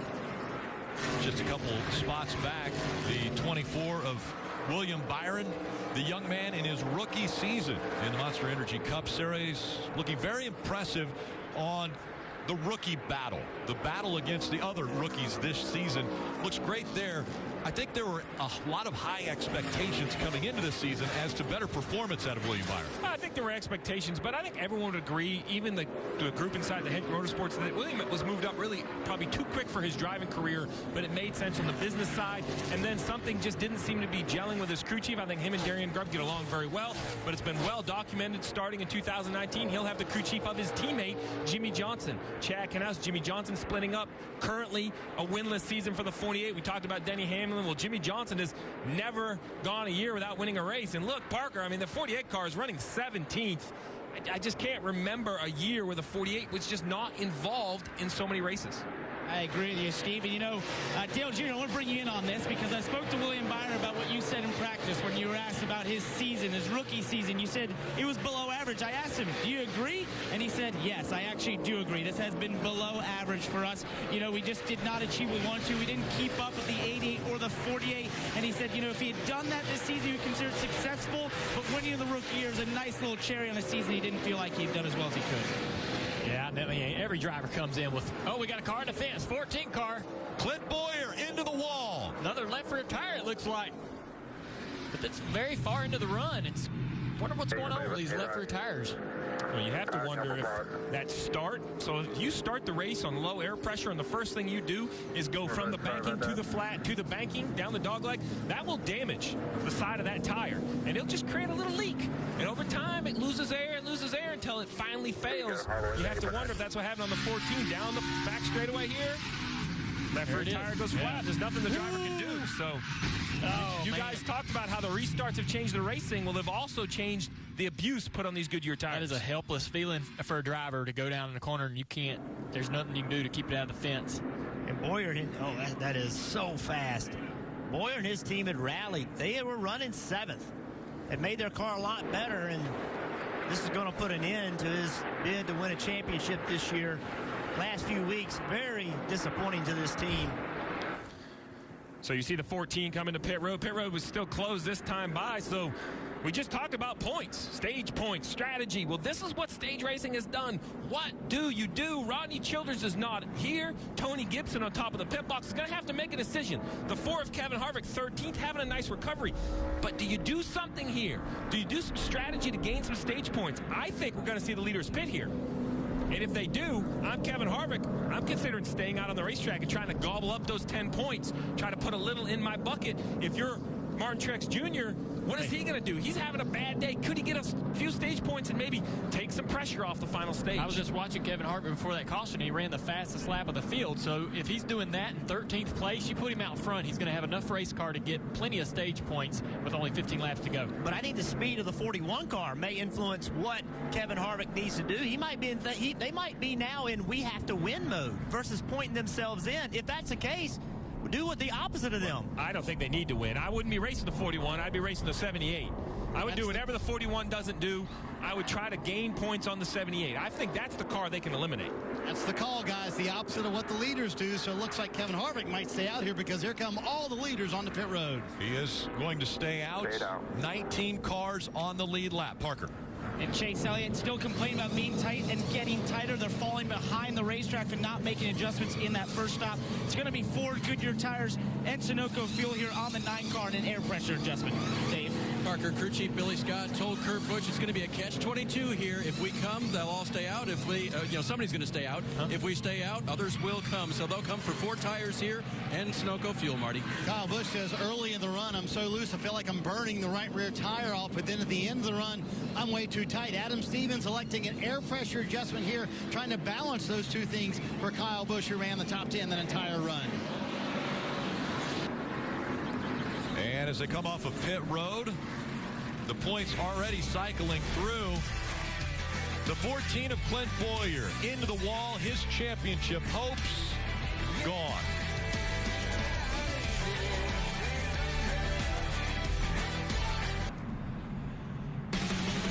Monster Energy Cup Series racing from Phoenix. Telecast presented by USAA. Well, next week, NASCAR is going to crown all 3 series champions in Miami, and you can be there to witness it. Go to NASCAR.com/tickets to purchase your tickets for the championship weekend. Yes, the 41 on pit road, Steve. He broke the rules. Absolutely. So it was even reminded again to the drivers this morning in the drivers meeting that you cannot pass the pace car on pit entry. The 41 of Kurt Busch hangs a left right here, the leader of the race. As he comes to pit road, you cannot pass the pace car. Look, he accelerates to the pit entry lane right there, clearly ahead of the pace car. We've seen Jimmy Johnson penalized for this. The 78 of Martin Truex Jr. was penalized for this at this specific racetrack. This is something that they were just reminded this morning. Let's listen into the 41. How am I supposed to stay behind it?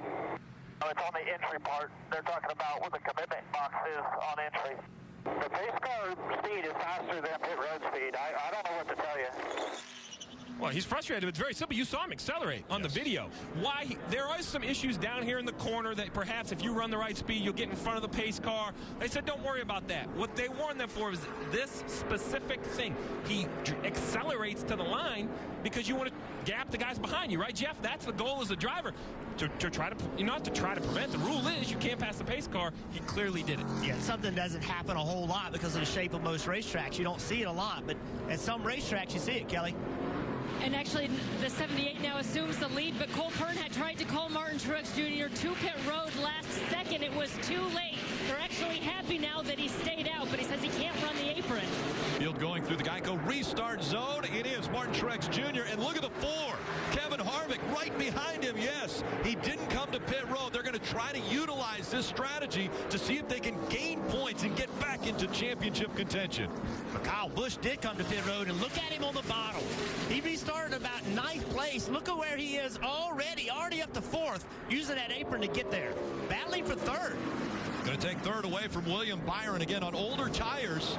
William Byron is fresh tires for Kyle Busch. Now he sets his sights on Harvick, trying to take 2nd away. Guys, also the 88 and the 41, of 88 and 20, they both had penalties as well on those pit stops. What I think is shocking here is how much tires are worth. This is something we haven't seen at Phoenix, but it's clear they are helping the 18 of Kyle Busch tremendously.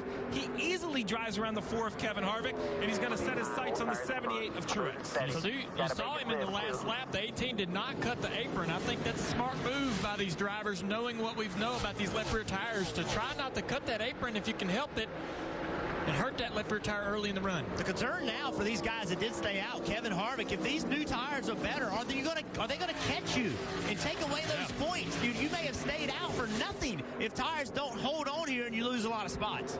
They only have to hold on for 8 more, now 7 more laps, as Martin Truex Jr. still in front, but Kyle Busch gaining ground with every lap.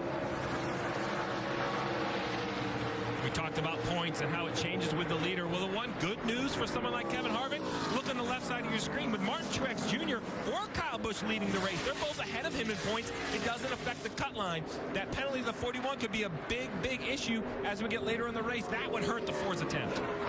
What a day for Kevin Harvick. Started on the pole, led the first 72 laps. There's the pass for the lead.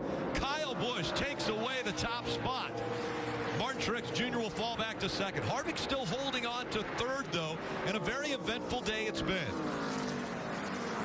Well, that penalty from the 41 was a huge break for the 4 car, I believe. I think that completely changes their game. We know that When the stage ends, the caution comes out, the 4 team will make his way back onto pit road. They'll get 4 fresh tires, and then their strategy changes compared to the other drivers that came in with 12 laps to go in this stage. Drivers are going to have to be aggressive on these restarts. Let's look at Kyle Busch, who's leading the race. What he did, riding on the roof cam, cuts that apron,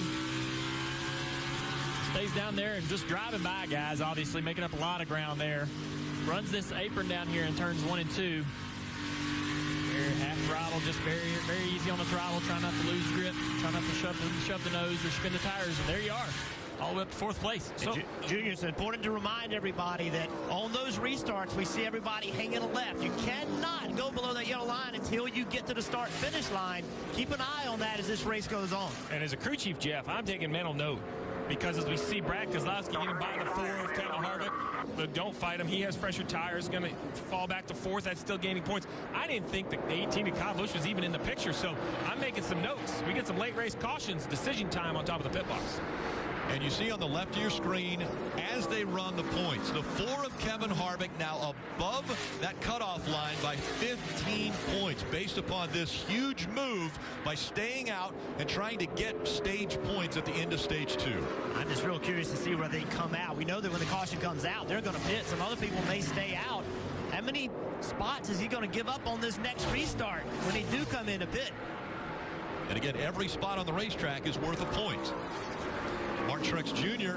now under attack from the 2 of Keselowski as we see Kurt Busch after serving that penalty. Well, and why that's so important, he's a lap down. He's racing, much like we said with Kevin Harvick earlier. He is trying to get to Chris Buescher in the 37. He's 3 or 4 cars in front of him with only 2 laps. I'm not sure he'll have time, but you see to the left of that little screen with the 41, the 37 is right there. He's so close. If he could get there, he could get the free pass. That's what he needs to do. Kurt Busch trying to get up into the free pass position, but he's got a lot of traffic in front of him. Final lap of stage 2.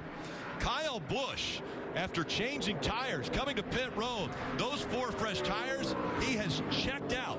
Brad Keselowski running second, but it'll be Kyle Busch who'll win stage 2 here at ISM Raceway. And Harvick was able to hold Kyle Larson off with that 1 point. Harvick ends up 4th, Larson 5th, then it's Austin Dillon, Chase Elliott, Ryan Blaney, William Byron, and Eric Almirola, the top 10, all earning stage points. Kyle Busch, 6th stage win this year. Kyle Busch looking strong at ISM. Let's listen in to Kevin Harvick's radio. Hello, guys. Got us some points there. I didn't think that was going to happen. Yeah, we had to do something to try to knock a few of them our way here, so good job there. Like Tony Gibson right here. We got to knock a few points our way because the question is it a points race or is it a must win? Currently with the 18 leading, it's a points race. The 4 of Kevin Harvick needs points. It gets a little more complicated if the 9 or the 41 could lead, but now it's decision time. Who's going to come, who isn't? We just saw how valuable tires were in the 18. Kevin Harvick leads the majority of cars on the lead lap to pit road, Parker. Chase Elliott comes down here into his stall. This might just be right side tires. He was too loose at the start of that run. You see the wedge adjustment there to help tighten the car up. We'll see if he sticks to just right sides. Yes, just right sides for the 9, Dave.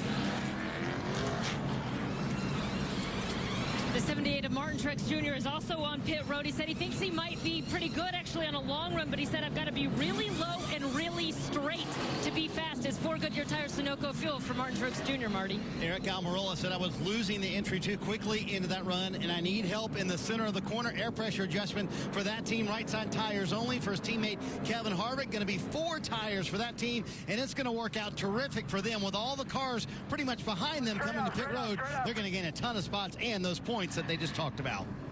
Pretty decent stop there for the 4 team. Again, they took 4 tires, quite a few taking 2 tires only. Country music fans, Tuesday nights, you can't miss the new music competition show that's all about country. Shania Twain, Travis Tritt, and Jake Owen are searching for America's next country music superstars. Real Country, that premieres Tuesday at 10, 9 Central on USA Network. And actually, Jake Owen might be looking for talent right here because he's at the racetrack today. Rut. Rick, here on this beautiful Veterans Day weekend, we have a real treat. Over here with William Byron in his pit box is Zach West. He's in the United States Air Force, stationed in Germany, 23 years old. He's from Phoenix. He's been gone for a year, home on leave. His mom entered a sweepstakes. That's how he was able to be here with her. You can see her in the shot, and his brother, too. But a really special thing for them to be here on this very special weekend, guys, from Phoenix. And he met William Byron this morning at the driver's meeting, and you can tell with his Bill Murray shirt, this guy likes to have fun. Really cool that he's here, guys. William Byron, actually a little bit younger than he is. He's 23. William Byron only 20. So a couple of young guys there, but so appreciative of the veterans that are here in attendance today and, of course, all around the world.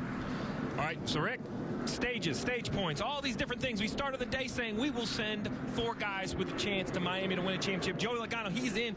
We know Kyle Busch not only is the race leader, but has a big bucket of points. I really like where he sits.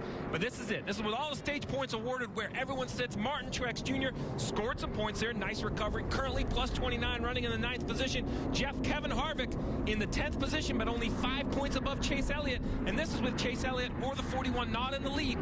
Yeah, Kurt Busch, he's going to get his lap back at some point. Right now, he's the first car 1 lap down. Once he gets that lap back, he's going to start eating cars up in front of him. He's going to start gaining points back. So pretty soon, we're going to have a 3-way battle for that last spot. That's going to heat up. Yeah, the only problem with that is the Harvick in 10th place is going to move forward as well. I predict he's going to move forward. That's going to make that tough for Kurt. Man, make sure you got new batteries in the calculator. It's going to be a busy 155 laps. Coming back up to the restart zone and underway with the final stage at ISM Raceway. These restarts should get more and more aggressive as we're into this final stage. The intensity's building up for these guys.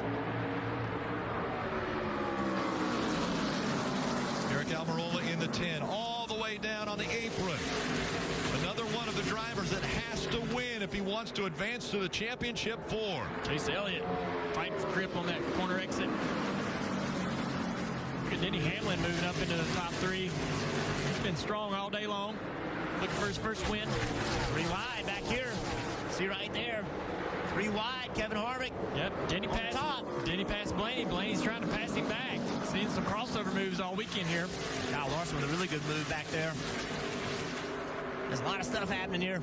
Side by side for Matt 3rd. Kenseth up here in 5th place, having a great run after that contact with Suarez early in the race. Denny Hamlin, again, trying to keep the streak alive of winning in every season. Has not won this year. We see the 9 of Chase Elliott advance. Hamlin able to get by Ryan Blaney, so Denny Hamlin up to 3rd. If the caution comes out, Kurt Busch is in position for the lucky dog. These 2 guys have been going at it since the restart. Kevin Harvick's been on the outside of Martin Truex Jr. And both these guys understand every point matters. Kevin had to fight hard to get by Martin Truex Jr. Finally cleared him. Look at the ground they gave up in front of him, though. Those guys battling hard. Now Harvick's got much further to go to run down the guys in front of him.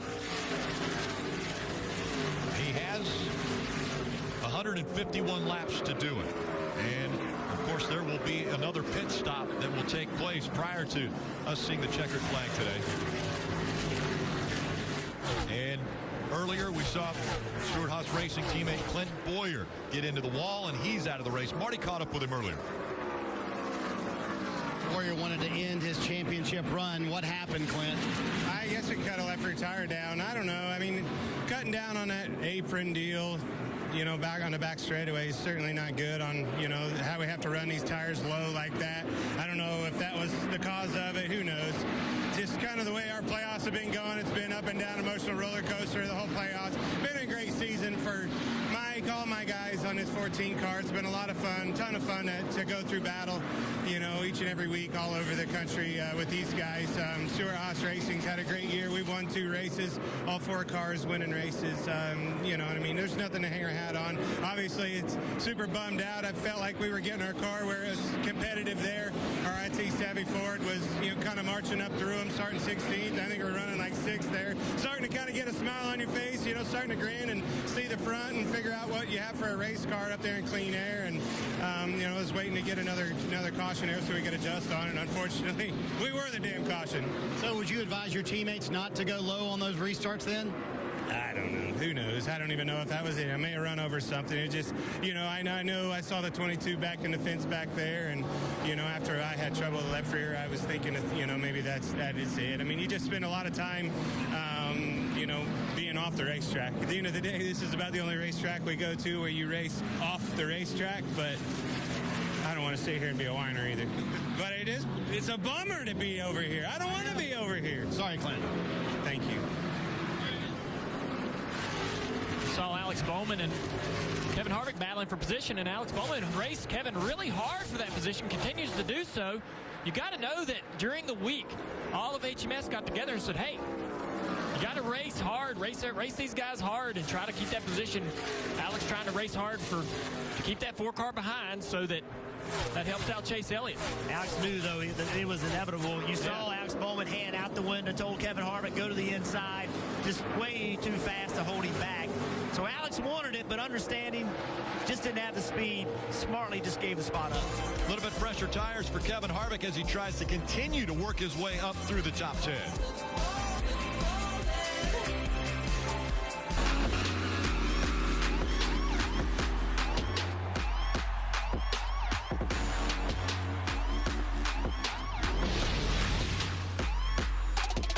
Steve mentioned this race is a sprint. Only 139 laps to go in this race to determine who the championship 4 will be in Miami next week to run for the Monster Energy NASCAR Cup Series Championship. Kevin Harvick has already made his way up to 7th, but out front, it's Kyle Busch. Let's go through the field. Marty. Sitting pretty, Rick, right now, points-wise and out front in the lead for Kyle Busch, who told me we didn't practice well at all here in the spring and went out in the race and led the most laps. We didn't practice well here yesterday either, and so far won a stage, leading 29 laps. Kyle Busch looking good, Parker. And Marty right behind him. Brad Keselowski trying to play playoff spoiler here. I talked to his crew chief, Paul Wolf, this morning. He said this track hasn't been great for us, so this weekend we should have an entirely different setup. Everything is different than we've run here before, and it seems to be really paying off right now, Marty. Another non-playoff team, Team Penske driver Ryan Blaney in 3rd, right behind his teammate, and he told me before the race, this is by far one of my toughest racetracks, but we worked so hard to improve our short track program. Very encouraged the way they came into the race, and has to be encouraged with where they're running right now in 3rd, Kelly. Denny Hamlin eliminated from the playoffs, and this 11 team really trying to end the season on a high note and end as high as possible in the drivers' points. Crew chief Mike Wheeler said it was a busier weekend than usual, trying to get the handling right on this 11 car, but they did it. Denny Hamlin pretty happy there in 4th, Parker. And Kelly behind him. I believe Chase Elliott probably has the 2nd fastest car in this race right now, but he has to get better restarts. He's just not been able to get the restarts done. Eddie DeHaan, his spotter's been trying to help him out, make the right decisions, but he keeps getting swamped. If he's going to win this race, he's got to find a better restart, Dave. Parker, we saw the 42 car of Kyle Larson running up high earlier. No surprise there, but Chad Johnson told me this morning, if we're going to beat Kevin Harvick and the rest of this field, we've got to run well on the low line. They've been working on that this race, Marty. Dave, we've talked a lot about leadership on this 4 team, and Kevin Harvick certainly showed that when the team arrived in Phoenix. He took everybody to dinner Thursday night. His message to the team, very simple. We must go out and win, but we must execute the plan that Rodney laid out. They have done that this weekend. Kevin Harvick working his way back up towards the top 5. His teammate Eric Almirola, he is back in the 8th position. And Johnny Klossmeyer's crew chief told me this morning, he said, we're going to take some gambles today. They did that on the last stop with 2 tires. He's in 8th, Parker. Behind him, Alex Bowman. If you remember a couple years back, Alex Bowman came here and had a tremendous run in that 88 car, filling in for Dale Earnhardt Jr.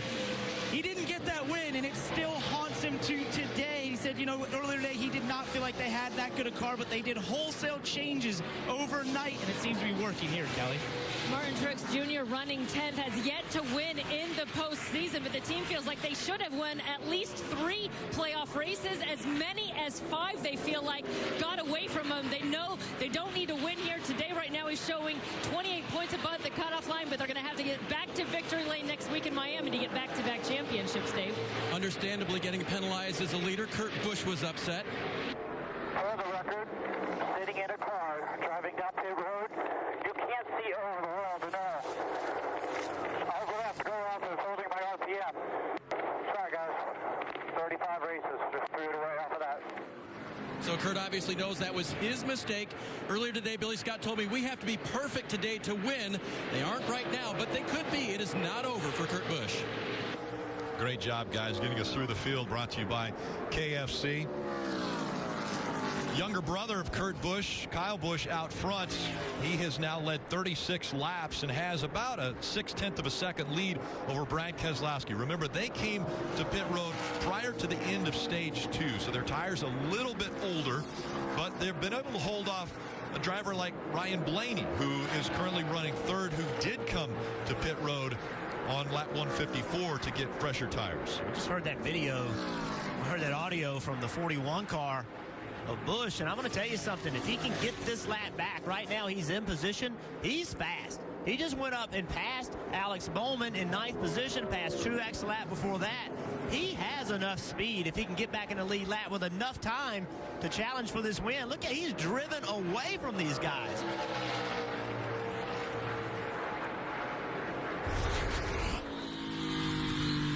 Let's look at Martin Truex Jr. here in his car.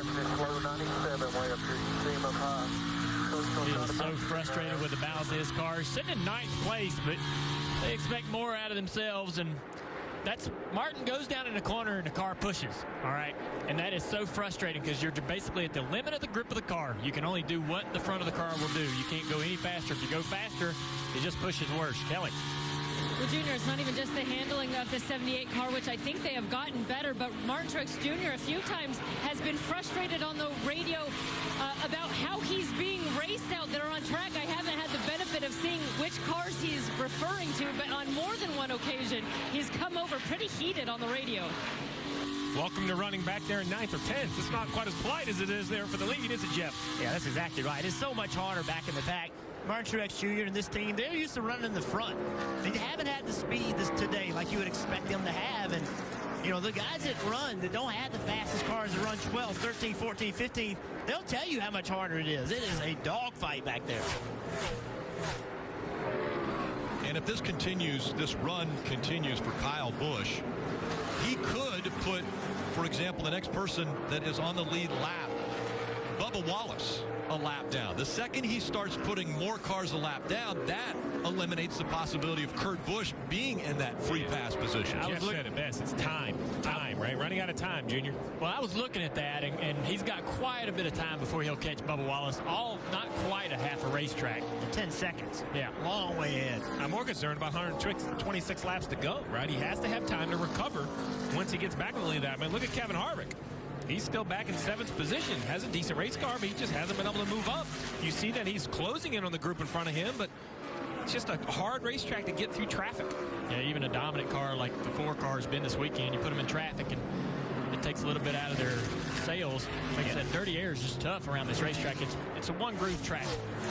And he's cut the deficit to Kyle Busch. He started, you know, he's gaining on Kyle, but he still has, you know, 6 cars to go through before he ever got there. So that whole group has kind of gotten together where Kyle's leading and 2's right behind him, and the 4 is pulling them all to the front, but still a lot of cars to go through. You know, Jeff, but there's a few other things. When you look at the last lap where these guys pit, Marty, I look at Kyle Busch, Brad Keselowski.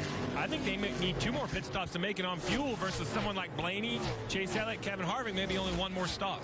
Yeah, those are the top 3 cars that pitted at lap 154, Steve, so they are in a bit of an advantage there. Harvick said on the run before that they kind of took away the turn he needed in the car, so they made an air pressure adjustment on this run, trying to make it a little bit better. That's making the car a little bit too tight, especially sitting on the corner. Kevin Harvick saying right now it gets tighter the longer he runs. That splitter you talked about, Junior, I wonder if it's starting to finally hurt that 4 car, Rick. You're not going to miss a moment or lap of the action as we're going to go NASCAR nonstop. But first, Jake Owen is going to take us to break. Come on! 7 drivers fighting for just 3 open seats. That drama on this redesigned track could be insane. Hold on tight, because it's going to be wilder than any 8-second drive. How many points can you gobble up in the first and the second stage? Winning stage 1, Chase Elliott. Hold on tight, because it's going to be wilder than any 8-second drive. Final lap of stage 2. Kyle Busch will win stage 2 here at ISM Raceway.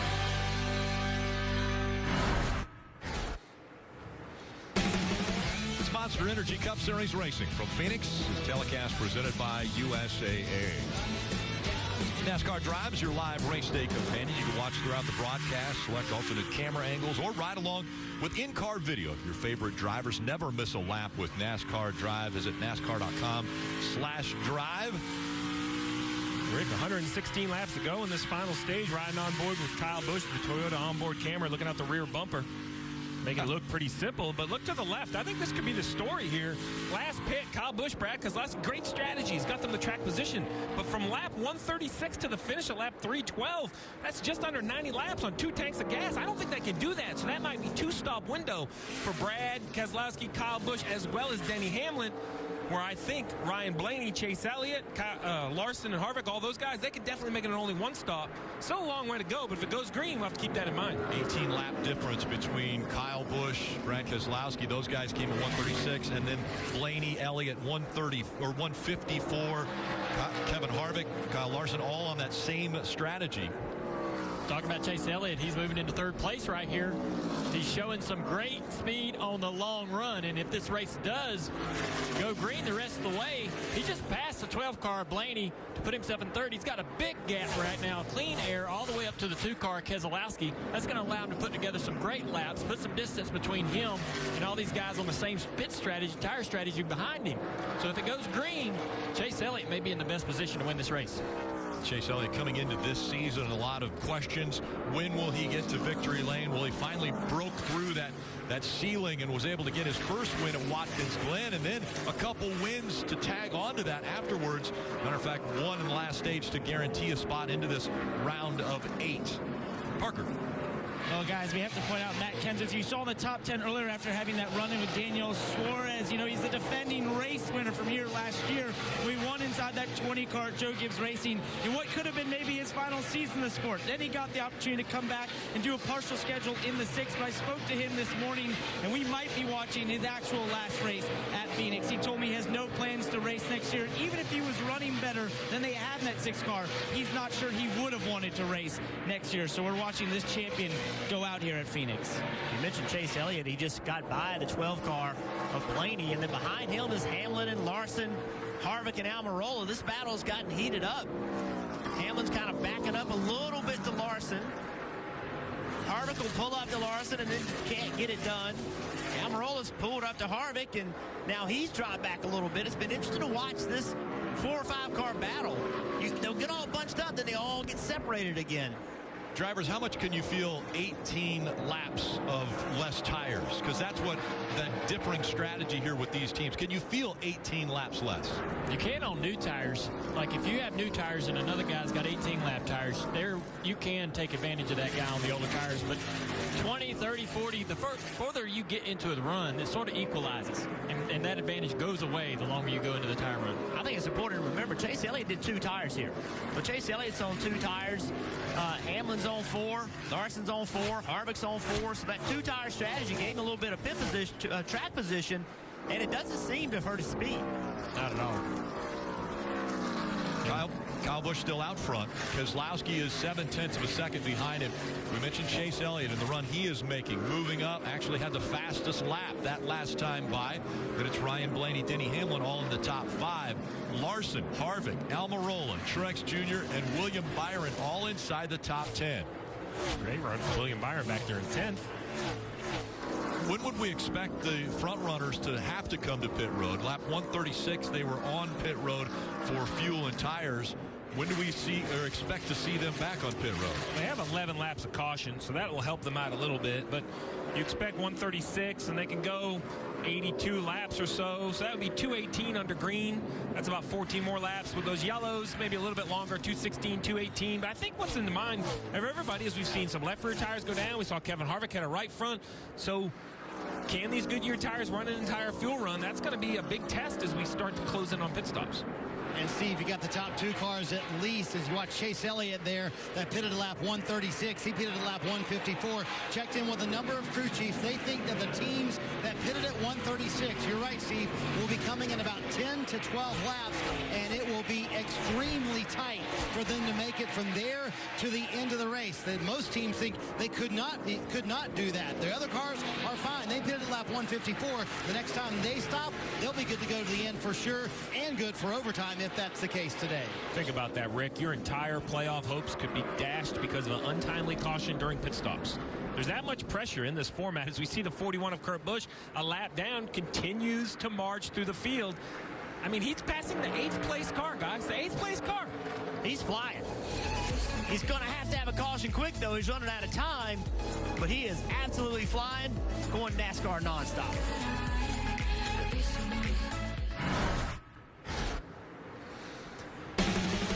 Just under 100 laps remaining in the Can-Am 500 from ISM Raceway. Today's aero coverage provided by Coca-Cola, giving us a great shot of this beautiful facility here in Avondale, Arizona. 3 drivers right now that are on the outside looking in. Chase Elliott, Kurt Busch, Aric Almirola, of course, Clint Bowyer out of the race. He is no longer a part of the championship picture, but Chase Elliott just 6 points back as they run, and he's running in 3rd. We mentioned every position is a point. Well, Kevin Harvick, who is currently in, is running 7th. Now, if he loses spots, Chase Elliott gains a couple. That's the difference in making the championship or not making the championship. Or more importantly, Chase Elliott takes the race lead, because he's 3rd but closing in on these leaders, guys. The 8 teams catching the 43. That's not good for Kurt Busch as we cycle and cycle more and more laps, and the 18 starts to put more cars and laps down. That takes that opportunity for Kurt Busch to get that wave around, get that lucky dog away. Basically takes away his opportunity to make up any more points as this race goes further. There's that gap. You see the 43 of Bubba Wallace, and just behind him, the 18 of Kyle Busch. The second that Kyle Busch passes the 18, if a caution comes out, then the 7 or the 43 would be the free pass recipient and not the 41 of Kurt Busch. Kyle Busch and Brad Keselowski are closing in on pit stops very quickly. They've run 81 total laps, 70 under green. They got to be under 10 laps before coming to pit road. Look behind that 2 car, though. Coming fast is Chase Elliott. He was 3 seconds back. He's down to 1 second behind that 18 car. And we talked about at the top of the show, Alan Gustafson on top of the pit box. He's 1 here with Mark Martin, 1 here with Kyle Busch, 1 here with Jeff Gordon. There's something about this racetrack that it changes throughout the day. We've heard everybody's handling, going through cycles. He knows what this track does, seems to make great adjustments. Chase Elliott was strong early, seems to be strong again. Chase Elliott found out that at Dawsonville in the pool hall, they know when a Elliott wins, they will once again ring the siren there at the pool hall. He's done it 3 times already this year, Parker. And guys, the long run has been his strength inside that 9 car. Aside from that 1 run where they got too loose, he's been really good on the long run, especially late at the end of the run, as we're seeing here. For whatever reason, I looked at his right front. I actually looked at the temperatures inside the wheel, and they were barely registering. He's been doing a great job of keeping heat out of the right front of that race car, and it's really paying off in the long run. You said it earlier today, Steve. Every position that he gets inside the top 10 is 2 points. So passing this 2 car, passing that 18 car would go a long way to helping him catch Kevin Harvick. He's the only 6 points out. More importantly, if he wins, doesn't matter. Points don't matter anymore for the 9 car, because winning moves you forward. He has a car fast enough to win with. And a reminder, after this race, points don't matter for the championship 4. They will start the race in Miami, and whoever finishes in front of the other 3 competitors for that championship 4 will be the champion. 93 laps to go, and closing in now on green flag pit stops, especially for Kyle Busch, Brad Keselowski, Denny Hamlin, all drivers that are up in the top 5 that came to pit road on lap 136. 9 underneath the 2. I don't think Brad's going to be able to put up much of a fight right here. He knows Chase is much faster. You guys mentioned there's the 43 of Darrell Wallace Jr. a lap down. That takes Kurt Busch out of the free pass position if a caution were to come out. Kelly. Denny Hamlin, who spent most of this race inside the top 5, coming to pit road. He has a flat right front. They believe he had twice in this race has had shaking in the right front. They've managed to keep him out until a stage break. The first time around, they were trying to do the same here, get inside their fuel window. Had to call him to pit road. That makes me nervous for everybody else. We've not had a long run without a tire problem. bring out a caution. Yeah, and will the 18 have already pitted when they have? I mean, this is going to be, this next 10 or 15 laps is a focal point in this race. The 18 will have to come to pit road much earlier than the 9 of Chase Elliott, who I believe is going to pass him on the racetrack. Will the 18 be fortunate enough for it to stay green before the next wave of cars come? Remember, the guy we talked about all day long, Kevin Harvick, he had a tire problem at the end of stage 1. We're getting to that point now. They've gone this far again. If I'm the crew chief of that car, I'm getting really nervous. But he can't really pit right now, though, can he, Steve? No, he can't pit right now. And more importantly for the 4 of Kevin Harvick, Chase Elliott in the 9. Look at the left side. Take a screenshot. The leader, 18. Everything's good. Harvick's in by 7 points. About 2 more sets of corners when Chase Elliott passes this 18. Right here through the dogleg, he'll become the leader, and Kevin Harvick will be eliminated from the playoffs. It will change the points as they run. The second to Chase Elliott goes up and takes the lead, which he now is the leader. Watch how it changes. The 78 now, 20 points ahead of 4, Kevin Harvick. Well, the problem for Kevin Harvick in the 5th position, there's not 20 points available unless Martin Truex Jr. falls back. So, and Martin Truex Jr. is in the 8th position, so a problem would absolutely, perhaps could eliminate the 78 still, but it's not like he can go past 20 cars. And this means that Kevin Harvick has to make sure he's able to pass the 9, Chase Elliott, for the race win. Kevin Harvick has to right now think that he has to get by the 9 of Chase Elliott for the win. 18 car coming to pit road. So now Kyle Busch running second, comes to pit road and headed in your direction, Marty.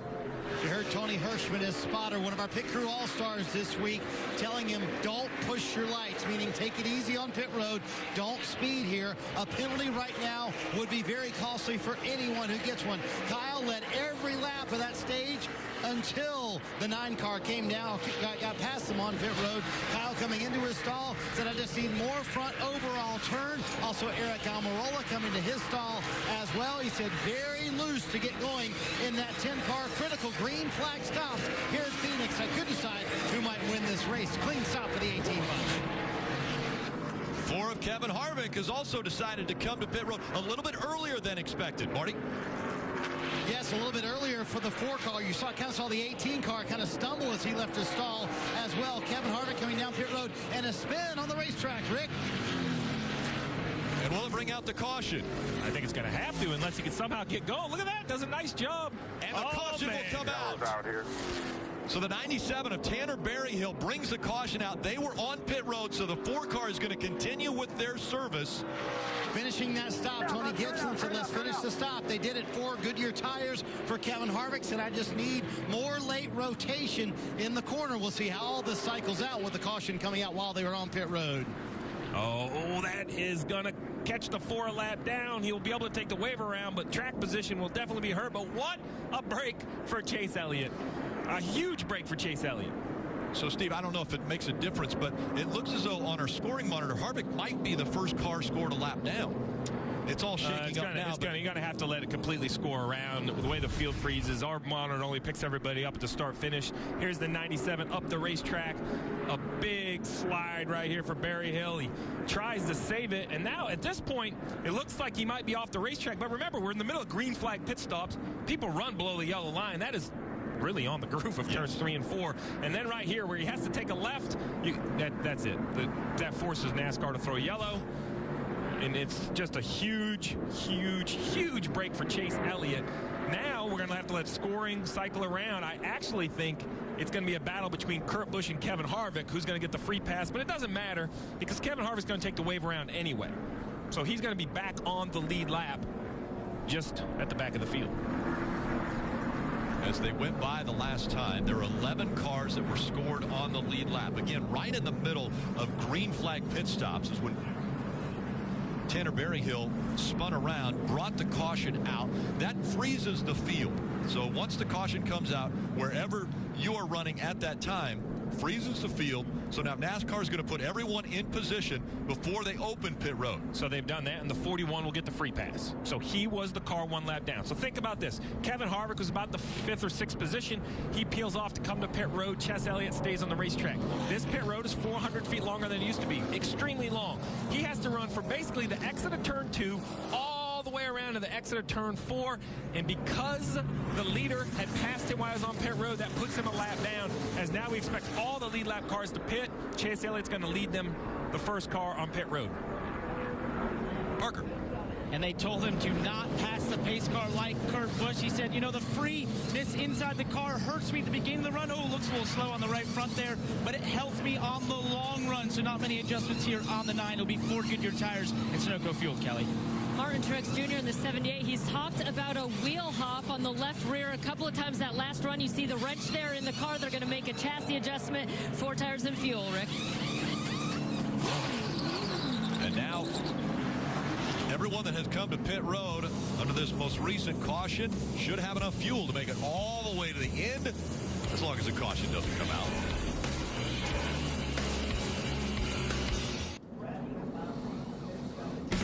Monster Energy Cup Series racing from Phoenix, and once again the playoff pressure has stricken. The 9 of Chase Elliott speeding on pit road, so he will have to serve that penalty. That's a huge penalty. He's going to have to go to the very end of the line with only 79 laps to go. It's a huge advantage to Harvick.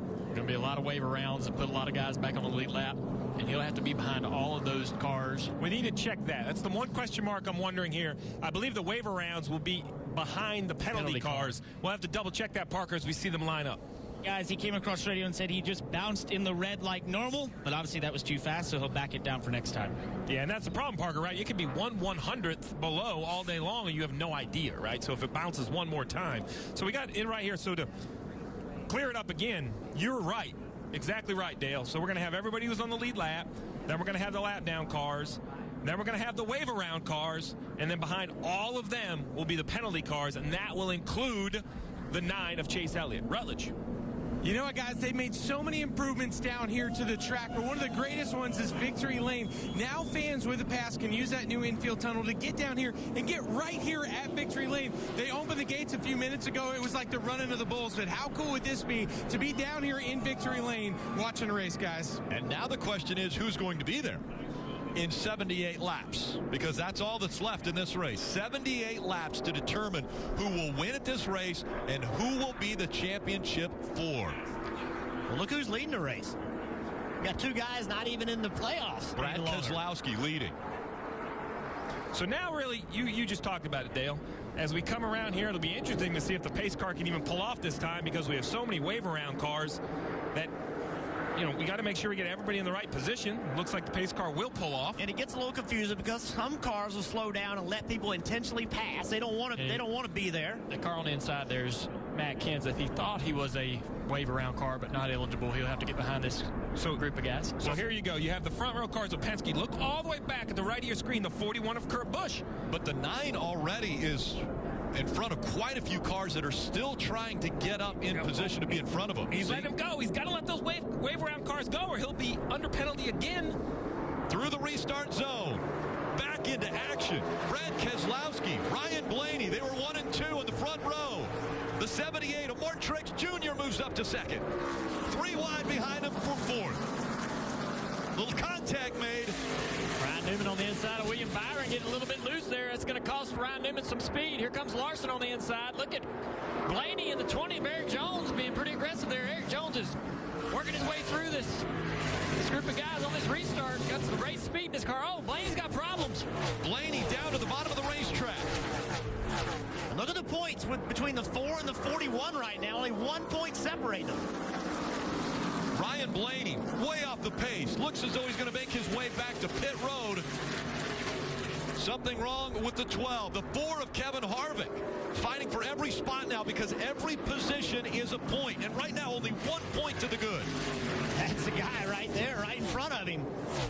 We talked about this 2 Stewart-Haas racing teammates racing for points. Let's not forget Chicago coming to that finish of the stage, and Kevin Harvick jumps to the outside of Kurt Busch and steals a point away. And also, let's not forget how fast that 41 car has been. He ran Harvick down from a long way back a little bit ago. Now Harvick underneath him. Here comes the 18 as well of Kyle Busch. These 2 right now racing for their championship hopes.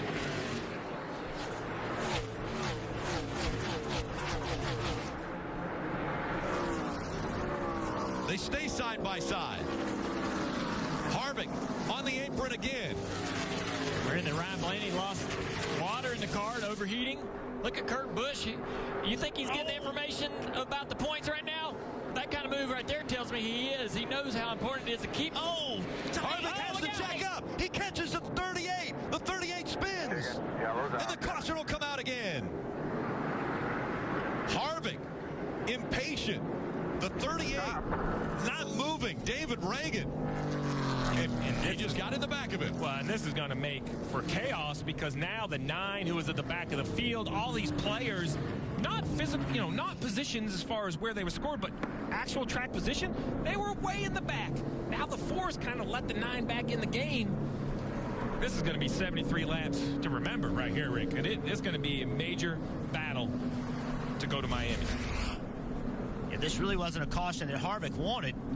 You said it. This caution in the back of Reagan, you heard Harvick say he just stopped, but that caution, as you just said, that allowed Chase Elliott to catch up.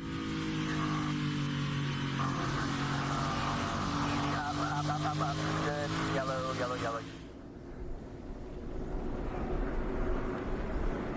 So Harvick just misjudged the speed of the 38, got in the back of him. And Harvick had the pressure of the 18 that was on his outside coming up to pass him. Didn't want to give up that spot. 18 and 11 to pit road. A little surprising. I didn't think anybody would come. But I guess if you're the 18 of Kyle Busch, put some fresh tires on. You have so many points to play with. You don't want to have a tire failure, flat tire. Marty. You see Kyle Busch coming down pit road. He came from the top 5 position. He said, I don't know what to tell you to get the car to help it, but we certainly need a little bit of help. He's been loose early in runs, tight at the end of the runs for Kyle Busch. Coming in with 72 to go. You got to wonder if these fresh tires, although they're only about 4 laps fresher than the other guys, he is here on pit road. That's a couple more spots for Chase Elliott, who stayed out on the racetrack. Chase up to 14. And Steve, I think your point on this car, we've seen tire failures. This is about that. I think this is about making sure you're putting new tires on this race car, not having any kind of problems. They can finish the first car. They can finish on a lead lap, and they're going to Miami with a chance. So just be smart here. Understand your situation. Great race management. Don't get caught up in the action, right? Make sure you understand what it needs for your team to move forward, and Marty. it gets you away from Kurt Busch, Kevin Harvick. It keeps you away from that battle. And guys, Kyle came down pit road because they do have a little bit of left front damage. They wanted to make sure that they got that buttoned up. And Adam Stevens saying, hey, we can't really gain any spots here. So they're putting some bare bond on that left front damage and just making sure that it's okay. Was not significant damage, to make sure we point that out, but they just want to make sure they clean that up before the end of the race here. Man, oh man. 70 to go. I have anxiety for all these guys, and I'm not even in the race. There's Martin Truex Jr. He's been complaining about his car all day, sitting there in second now. Well, Jeff, we have this anxiety because let's remind everyone, right? This started in February. This started when the trucks left for Daytona in February with the hopes and the dreams that you could win a race, that you could go to Miami and race for a championship. Everybody you talk to, they don't say they want to be champion. Everyone says clean up in the 12 box. Well, and this is right in front of Kevin Harvick's pit stall, so the Ford team was over there helping as well, saying, hey, guys, I want to make sure that this is clean when he comes in. But, think about this. Everyone just says they want to go to Miami with a chance to win the championship, right, Jeff? It comes down to one race. So all of these decisions, the penalty on the 9, all of this stuff, 35 weeks in the making, right? Yeah, well, next Sunday on NBC, a champion will be crowned. The Monster Energy Cup Series, that race coverage from Miami begins at 3 p.m. Eastern. We still don't know who the 4 will be. The one driver, Joey Logano, locked in. He's self-proclaiming himself the favorite. But you never know who will join him at Miami. Let's get a few updates before the green flag comes back out. We go with Parker. And Steve said it, this caution was a big help for Chase Elliott track position-wise. He'll be restarting in 13th, and that car has been great on the long run, struggling on the short run, and especially on restarts. If he wants to continue to fight for this championship, he is going to have to get one of the best restarts of his life, Kelly. Well, the point situation has been a roller coaster ride for this 78 team, but now Martin Truex Jr. restarting on the front row knows exactly what he needs to do. Obviously, super duper safe here. Just need to be smart here, make it to the finish. And now Cole Pern followed that up with, we just got to finish on the lead lap. We'll be fine, Dave. Kelly, just over 100 laps ago, Kurt Busch was laps down and penalized. Now he is back, and he has a car that can win the race. Remember, he holds a tiebreaker over Kevin Harvick if they tie at the end. Marty? Kevin Harvick sitting in ninth, could be racing his teammate Kurt Busch for a playoff spot. But remember, Harvick does not have to win. Right now, he is above the cut line. As long as he stays where he is and no other driver below the cut line gets that lead, Rick, he's in good shape. And Rick, they're the players. Kurt Busch, Kevin Harvick, Chase Elliott. Kevin Harvick on the inside row. Watch him on the restart. I expect him to take a hard left, try to make up positions. They fan out, going through the dog leg. 3, 4, 5 wide. Then into a narrow funnel of turn number 1. Harvick all the way down on the apron. He's on the inside of Kurt Busch. Kurt Busch trying to get on the inside of Jamie Murray up here. Jamie's going to block. Wonder what Kurt's going to do down into turn 3. Turn 3, here he goes. He sends it on the inside of that one car. He's got to send it in there. He doesn't have time to play. He's got to go. He's going to be real aggressive. Now he's underneath the 31 of Newman. Very aggressive moves. That position's huge. Harvick back there, he is under attack from Almirola. He did not get a good launch on that restart. He wasn't really in attack position because 3 wide. He had to defend. Kurt Busch driving up on 3 wide here. Another opportunity. If he can get by this Newman car, Newman's being Newman. Boy, look at this. Send it down in there, Kurt. There he goes. Uses a little bit of apron right there. If he can clear Newman, which is really tough, you can see it right here. Newman fighting hard.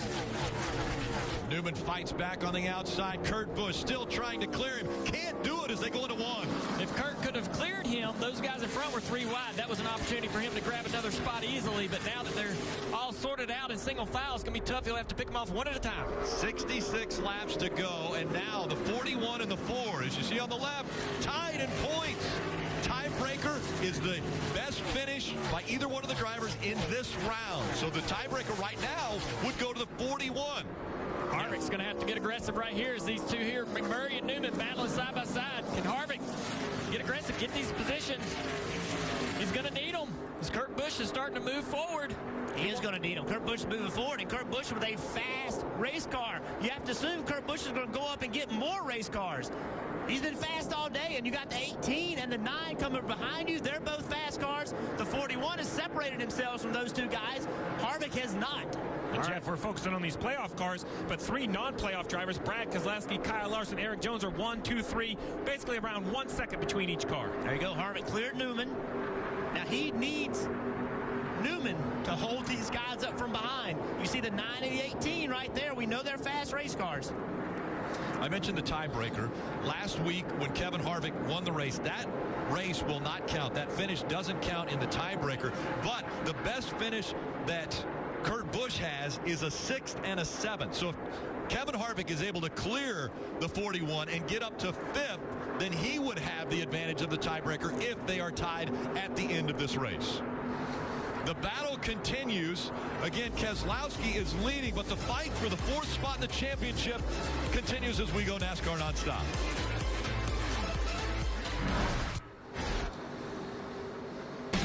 You're watching Monster Energy Cup Series Racing. It's telecast presented by USAA.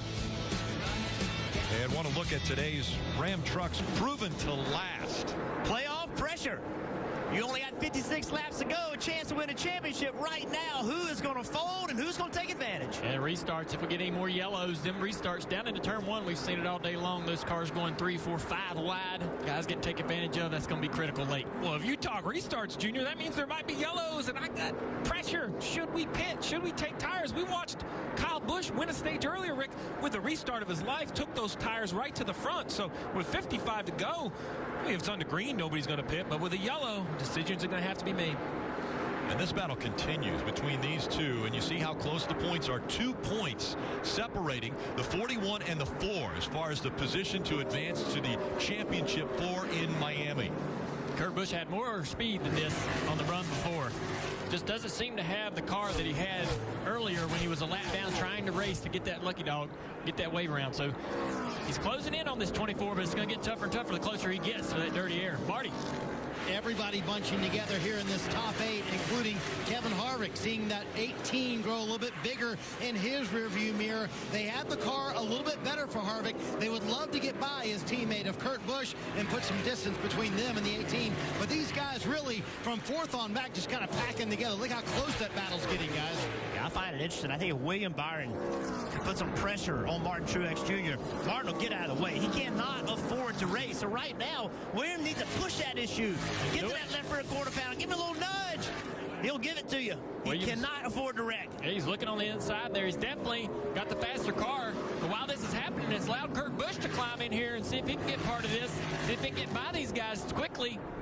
That 18 car, you just heard Marty say, is getting bigger. In the mirror of that 4 car, that is not what Harvick wants to see. If he were to get by Harvick, and then the 41 get by the 24, we got a whole different point situation. Right now, Harvick only 2 to the good. At the beginning of this race, the phrase morals will be tested was thrown out there. Now, as we get down to the final 52 laps, morals are definitely going to be tested because Kevin Harvick has to get by and be in front of Kurt Busch in the points. Well, yeah. And he's right now behind him, but the 2 points separating the two is way too close for Kevin Harvick. Oh, way too close. And listen, while we talk about that playoff battle, let's not forget some other playoff drivers that have been eliminated. They're no longer eligible. They're at the front of this field. Brad Keselowski in the 2 car, leading currently by a little over 1 second over the 42 of Kyle Larson, who has about 2 seconds over the 3rd place running Eric Jones in the 20. And then we mentioned it a minute ago, you have Truex in 4th. But how about William Byron? Has not won a race, but when you talk about learning and experience, this is some experience right here. Playoff battle, the pressure of the playoff cars around you, but he is holding his own in that 24 car, running in 5th. Oh, hard into the wall, the 17 of Ricky Stenhouse Jr. Fire underneath that car. He's up against the top of the fence up there. Caution is out. It's like another left rear flat. He's already got the window net down, trying to unstrap himself. I swear, I think Clint Boyer said it best, that maybe, these guys diving down onto that apron through that dog leg is doing some damage to these tires. That's a big impact. Look at the damage on that car. A little bit of fluid coming out as the safety crew gets to Ricky Stenhouse Jr. Here's what happened. He's going to come in the picture already backwards. Wow. Man, I don't know. It's like he didn't even have any brakes. It was going so fast. Hard hit. That's a huge hit. I don't know if the tire went down and took the brake line off. I mean, that thing was screaming fast. Yeah, if the tire failed right on corner entry, it would just be no way to get the car slowed down. Wow. Watch how quick the window net comes down. He knows that car's on fire. He's getting himself ready to get out. The fuel cell's in the back of the car, and there's now a rubber bladder that, so in an instance like this, where an impact like that, they want to make sure the fuel stays inside that fuel cell. Yeah, but that one hit hard enough. It might even got to the oil tank. The truck arm can go through an oil tank. It looks like oil running down the banking. So now...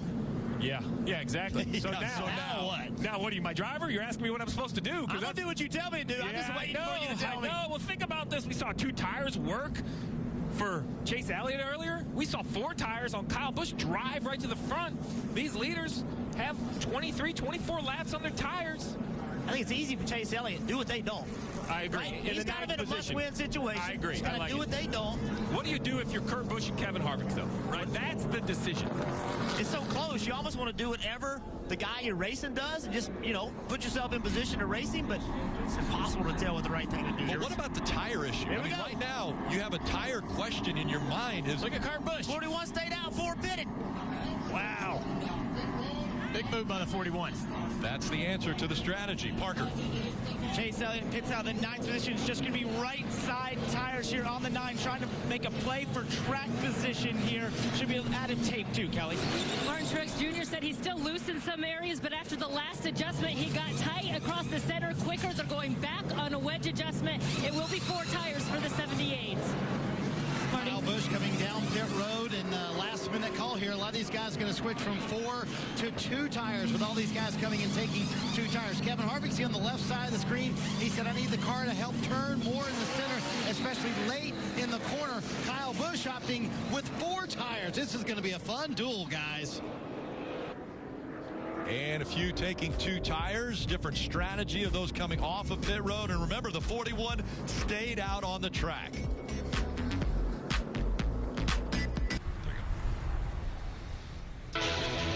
Post-race coverage here on NBC from 5:30 to 6. Then you can switch over to NBCSN at 6 o'clock for extended post-race coverage, victory lap, and proving grounds with Parker Kligerman. They are continuing to clean up around the 17, and because it's going to be extensive, the red flag has just been displayed, so the cars will stop on the racetrack. And again, differing strategies for these drivers. The 41 of Kurt Busch stayed out on the racetrack, Dave. Nerve-wracking decisions these crew chiefs have to make. Listen to the radio. Our guts is pit. That's what I'm thinking. The only thing I was considered not was if they all pit, then we can try to stay out there. I'll leave it up to you if there's a split decision up there, but planning to pit, 4 tires of fuel, half out left rear. So there it was. Kurt's gut said pit, but they left it up to him if it was a split decision, which it was a little bit at the front. Steve, here's the other problem. They now have let those well-used tires cool down under this red. They were very upset when the red came out. Obviously, they have to, for safety's sake, to clean up the 17 mess. But they won't be as good, they don't believe, because they're getting a chance to cool down here. I would have thought they would have been better with a heat cycle, cooling them down like that. But the tough position, Rick, is you make that call not knowing what the cars behind you are going to do. 4 or 5 cars stay out. The call's no different for the 41, but he'd have a bigger buffer to those those brand new tires. Now, man, they're going to be right on his rear bumper, and it has been quite a day for these playoff cars. Well, let me tell you, the pressure has really been ramped up, and there have been playoff issues for almost everybody involved. Kevin Harvick had started with just 2 laps going until the end of stage 1. They have a tire go down. It was the most uneventful 74 laps, and then that happened, and then the bad news continued for Stewart-Haas Racing and tire issues. A left rear tire goes down to the 14, makes heavy contact in 3 and 4. Kurt Busch gets the penalty for passing the pace car while he was entering pit road. They were reminded of that at the driver's meeting. Do not pass the pace car as you come to pit road. Well, you mentioned pit road. The 9 didn't pass the pace car, but he was too fast right here in the first section. Alan Gustafson's trying to stay positive, but it had to be disappointing to know how much of that track. I mean, you see right here, waving all those cars by.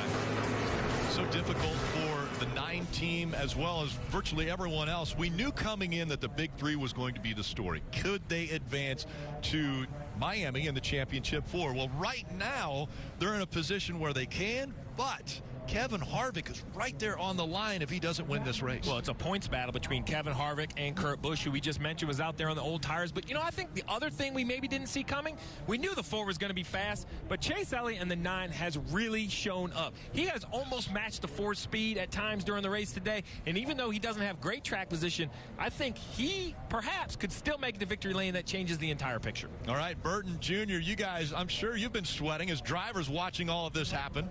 Yeah, it's been up and down. It's been hard to tell who's been in a situation that is a have-to-win kind of situation. Every driver sort of faced that today between Kevin Harvick, Kurt Busch, and Chase Elliott, and we're still really unsure. I think that was a brave call by Kurt Busch. If he truly made that call, now that he's not the control car because Eric Jones stayed out as well, what does he have to do? We've seen that inside line and that control car jump out to a really good lead into turn 1. So Kurt will have to have the restart of his life, and he knows he's up against those new tires behind him. I think that's the key. In racing today, restarts have become so important. And so now on this racetrack where we've seen 3 wide, 4 wide, you're going to have to push the issue. You're going to have to get yourself in a position that you really don't want to be in, but a chance to win the championship's on the line. And you're going to have to do it. If you don't launch well, you're not going to be able to do those things. You're going to have to be on attack mode. If you're not attacking, they're going to be attacking you. And take a look at the playoff leaderboard. We mentioned how Kurt Busch and Kevin Harvick fighting for that last spot. Well, because Kurt Busch stayed out, where he's running on the track right now, again under a red flag condition, but where he's running, he is 1 point ahead of Kevin Harvick. Kevin Harvick chose to come to pit road. He has 4 fresh tires.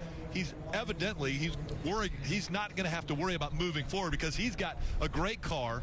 But what is Kurt Busch thinking now with tires that are worn out up front and not a lot of help behind him to block? Yeah, I think he's going to have to be worried about that. But one name we haven't said, and I think think it's worth mentioning, he's been kind of quiet, but still in position, Aric Almirola.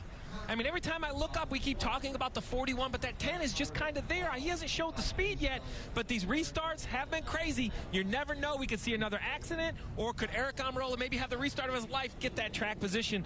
We saw earlier, guys, how good Kyle Busch was. I didn't think new tires was going to matter that much, and watch this move right here. Kyle Busch accelerates, takes a hard left. That's basically pit exit. He's on right there. 3 wide, and it continues. He goes in 3 and 4. Doesn't even consider getting on the racetrack. He is 2.5, 3 car widths below the yellow line. And I think that's the difference. We talked about the moving of the start-finish line and how it's going to affect the restarts. What it has done is Phoenix Forever, new tires had to go down into old turn 1, very narrow. They had to kind of get in line. Now you have those new tires, Rick, and you can attack early, passing guys right away. I think that makes a big difference. Kyle Busch has always been one of the more aggressive drivers when it comes to restarts, and we showed it where he was aggressive there. Let's see if we can chat with him. Jeff, can you dial him up on the radio? Hey, Kyle, it's Burton in the booth. You got a moment? Hey, what's up, Jeff? Well, we've been watching these restarts, and we've got nervous up here. I want to know how bad it is in that race car. It's pretty intense. Guys going all over the place, I'd say, you know. Anywhere you can kind of find a lane, I guess, you might as well use it. So, you know, this M&M's Camry seems to like the restarts. So you're pretty good. You're in really good shape with a point. So how do you attack this restart? Everybody around you is kind of in must-win situations. They got to race each other for this battle to go to Homestead. What do you guys do? Well, if I was fast enough to bulldoze up through everybody, then I'd try to win the race. But it's a little harder than that. So, you know, just trying to make sure that we do what we can to go after the win right now. It's all about the trophy. We're in that position. So hopefully we can get ourselves back up there a little bit. You know, that caution really hurt us a couple cautions ago. Hey, Kyle, I want to say thank you from all the fans taking time. You know, you're right in the middle of your job, trying to make something happen. We really appreciate you taking time. Good luck, bud. All righty, you got it. Thanks. Parker. Well, guys, we want to catch up here with Alan Gustin, crew chief for Chase Elliott. Decided to do 2 tires there. The last time you decided to do that, you were able to get to the lead. Was it a no-brainer? Well, I just think it was the position we're in. We didn't have really many options. We've got to get low track position, and you know, I think that puts us in the best spot right now. So we'll see what happens. Certainly a lot of racing left to go, and we'll see how it goes at the end. You guys have struggled a little bit on the short runs and on the restarts. Any changes you've made to help that out? Yeah, I mean, our car's certainly not, short ones aren't our best attribute, but we've tried to work on it a little bit, and we're kind of right in between right here. So hopefully our car will take off a little better here if we can get a good restart and get up through there. I think those guys up front with no tires might be in trouble, and we'll just see if we can't get through there. Going to come down to this restart here, Kelly. Cole Pern calls the shots on this 78 team, and Cole, it wasn't a pretty start to the race, but right now showing 19 points above the cut line. How conservative do you want Martin to be on this restart? Yeah, I mean, we don't need to do anything fancy, obviously, at this point. We just got to have a decent finish and we'll be okay. So, yeah, we struggled a little bit early, but we keep working on it and got it better. And, you know, obviously, wish we could have scored a few more stage points, but at the end of the day, we did enough. And like I said, hopefully we can just have a clean restart here and make it to the finish. This is one of just 2 races left for Furniture Row Racing. How important is it to you that you send Barney out at least with a shot at the championship? Yeah, it's huge. I mean, that's what we're here for, and obviously, you know, it's been tough with the team closing down, obviously, but we're still pushing on, and we want to do as well as we can as a group while we're still together. Thank you, Cole. Dave? And Kelly, Billy Scott was just told by his crew that they feel raindrops. Probably not the truth, but short of that, how confident are you now with the decision made here? Well, we just got to see. It's hard to tell. Just kind of felt like Kevin was in a good spot there to kind of do the opposite of what we did. So we just stay on the aggressive side, and, you know, track position is important, so we'll see how it shakes out. You mentioned a practice run to Kurt that may have matched where he is right now. Do you feel like you saw something in practice to where these used tires might be his advantage? Yeah, they fired off pretty well, and it was one of our better runs on the long run. So hopefully it's okay. I don't think this red will hurt us too bad. Very good. And, oh, by the way, Marty, it is not raining. I know that, Dave. We're in the desert. By the way, I go back to a conversation Tony Gibson and I had on Friday when you said, for an old man on medication, this is too much pressure. You're one below the cut line. How you holding up? I'm doing all right, I guess. My wife didn't send enough medicine for this, so next time, honey, send more if you don't mind. But, yeah, it's been a crazy day. You know, first time back on the box. We've had a fast Busch Light Ford all day long. The guy's done a great job. We've overcome a lot. So, yeah, we'll keep digging to the end, man. Kevin's one of the best here. So we got 2 right sides, and we figure out we got to fight. We got to run the 41. Unfortunately, we're running against a teammate. So hopefully the 9 doesn't win, and we can finish within 1 of that 41 car and go to Homestead. So we're going to dig till the checker flag falls, and hopefully we're in the mix. Running against your old team, which I'm sure is strange for you. That was all you on that audible on the right sides only. What does Kevin need to do now, though, just to make sure that you get to Miami with a shot to win it? Well, I think you got to keep the fenders clean from here. The restarts are going to get crazy from here on out. It's going to get wild. So you're at the mercy of guys around you, but we got the best out there. So hopefully it'll work out for us, and we'll see you in Homestead. I'll see you in Homestead no matter what, but hopefully it's for a championship. There you go. They're all going to Miami no matter what, but they want to win a title. And he turned around and joked to Tony Stewart, who's right behind him. Guy said, man, I'm not kidding about the medicine thing. I need a lot more if you're really going to want me to do this next week. Well, his health issues came into play this year. He was in the hospital for quite some time, and it's great to see him out here. It's great to see him joking around, but the irony is he won the Daytona 500 with Kurt Busch, and now he is crew chiefing for Kevin Harvick, who needs to beat Kurt Busch. Well, you couldn't find a more experienced guy to put in that position. Over 400 races on top of the box, 6 wins, been in the sport, won a championship all the way back with Alan Kawicki, a mentor of mine, spent a lot of races with Jeff Gordon as the car chief. I mean, he knows NASCAR, but I'll tell you, Rick, when people say, hey, do you miss your old job? There's nothing like making that game time decision, and I've never had to do it under this type of playoff pressure. What Tony Gibson has had to do as a fill-in crew chief is remarkable, and he's done a heck of a job. That force still has a position to go get race for a championship in Miami. As you see, the yellow flag has been displayed. Cars rolling around the racetrack once again. Under 45 laps to go. Kurt Busch, who didn't come to pit road, will restart second. Kevin Harvick came to pit road. They did a 2-tire stop. He and Chase Elliott on the same strategy came at 265, and now they run 6th and 7th. So look how they're lining up. Look what you've got going on. So on the front row, Denny Hamlin, those 3 guys, they have older tires. Those guys are in a little bit bad situation with tires, but they can set the pace. Then behind them, you have the first guy on tires, Kyle Larson on the outside. Behind him, Harvick. There is the 2 car. He's on tires. And Chase Elliott, he's on tires on the inside. Which lane is going to work? We've seen Kurt Busch start on the outside and take the lead earlier in this race, so we know he can do it, but he's going to have a great restart. He's going to have to get the power down, not allow that 20 car to clear him into turn 1. Here we go. How much will the tires matter? Coming back through the restart zone. Green flag back in the air. 44 laps to go to determine the championship 4. Pretty good restart for Kurt, but I don't know if he cut the corner enough, but he's still on the outside of that 20. The 20 gets loose. 20 loose. Here comes the 18. Kyle Busch. What a restart. Into the side of the 41. The 41 in the fence. And now they're sideways. The 11 goes down. The 9 gets caught. The 41 involved. Championship contenders involved here. Look at the damage to the 41 of Kurt Busch. The 9, a lot of damage to the right side for Chase Elliott. Those 2 coming into this race were 5th and 6th in the points. Denny Hamlin looking for a win in 2018. It's not going to happen here. This all started with that aggressive restart. We saw them banging on each other in the middle of 1 and 2. Just continued on all the way on the exit of turn 2. Well, Eric Jones got loose on the inside of the 41 of Kurt Busch, and that drove them both up the racetrack. The 11 of Denny Hamlin was on the bottom and believed maybe that he had cleared all this. And Kyle Busch said, I don't know if I'm fast enough, and he just drove up there, like he was. So look at Denny Hamlin. He's on the inside. Eric Jones in the middle. Kurt Busch down into the corner. Jones gets loose, takes the 41 up the track. Here comes Denny Hamlin. He thinks he's probably clear of all these guys. Contact.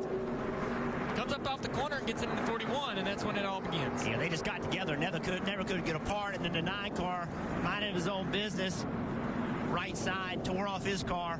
Just look like that once your cars, it's hard to explain, but in the car, once the contact starts, right here, the 11 up the track. Oh, Denny was a little loose. You see him check the back of the car a little bit. Into the 41. 41 in the wall. That shoots him back to the 11. And now it's just on. You saw the 41 in the wall again. Then watch the 41. He now turns left, not intentionally. Didn't mean to do that. And there's the 9 car. 9 Cars Championship hopes go away right there, as well as the 41. And again, both drivers were below the cutoff line entering this race, but both had fought at different times during this race and were in the top 4 in points. Both had been up front and led laps, and now both the championship hopes and that journey will end at this race. You can see right there, Denny's turned to the right, chasing the back of the car up the racetrack into the 41. I want to know what the 78 Martin Truex Jr. is thinking right about here. Yeah, watch how hard he has to hit the brakes to avoid all this. We were just talking about that off air a little bit. Like, what do you do as a crew chief? Like, I'm not Martin Truex Jr. I'm like, oh, I got to stop. You know, maybe it's time to get away from all this. You're good in points. But one of the big things for Martin Truex Jr. as well as the other competitors, now that is 3 cars that were below the cutoff line that are out of contention in this race. So we just talked to Kyle Busch. He acted like he wasn't fast enough. Look at him on the bottom. 3 wide, way off the racetrack. Looks fast to me right here. Taking advantage of those new tires. He and Eric Jones, tight battle. Eric pulls back ahead of him before the caution comes out. Kyle Busch just told us. He said, I'm not fast enough to drive up through here. Well, he must have changed his mind because he drove in here like he was. Look what he does, Junior. He don't even try to be on the racetrack. Turns left, way on the apron. 3 bottom, so 3. Down, 4, 4, 3. When Denny's car came up off the apron, you could see it take off the back of the car. It took off. Wrecking behind you. Big wreck behind you. Martin Truex Jr. with a championship on the line, not wanting to see this. Look at the sun. Stay low, stay low. It's always bad here. Just stop. Stop. You're not going to get hit from back. Come on. That's the problem. Yeah, it's easy to say stop, but the ones behind you might not be stopping. You saw it wheel hopping. The car was wheel hopping. He was trying to get it slowed down. That's some intense moments for a driver. The 41, the 9, extensive damage on both playoff contenders' cars.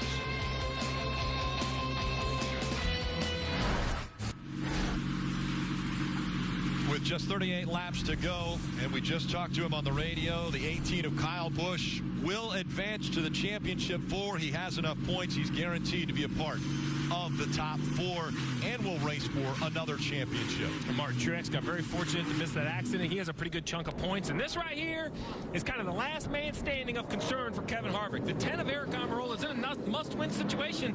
But, man, he can see the front from where he is. These restarts have been crazy. Can he pull off the upset, win this race? Eric Jones on the outside. Kyle Busch on the inside. Kevin Harvick in the 4. The inside of that second row, and now they fan out again. I'm so surprised Jones chose the outside. Yeah, I'm surprised too. I think he thinks on those old tires, he knows his car is not going to turn good enough, so maybe just a higher radius. He's still on the outside of that 18. I thought the 18 would clear him easily there. Yeah, just not turning the car as much with those old tires. I think that's what his belief is. And again, right on the corner exit, that drive of the rear tires. There he is. Pretty good run there. Might clear him down here into turn 1. Now he's going to have to go to the bottom. Now he's got to block. This is so impressive on the old tires. But look at the 18. Kyle Busch to the outside. He's going to make him have to lift on corner exit here because the 20 can't open the throttle. Look, see? Can't open the throttle, can't get the power down.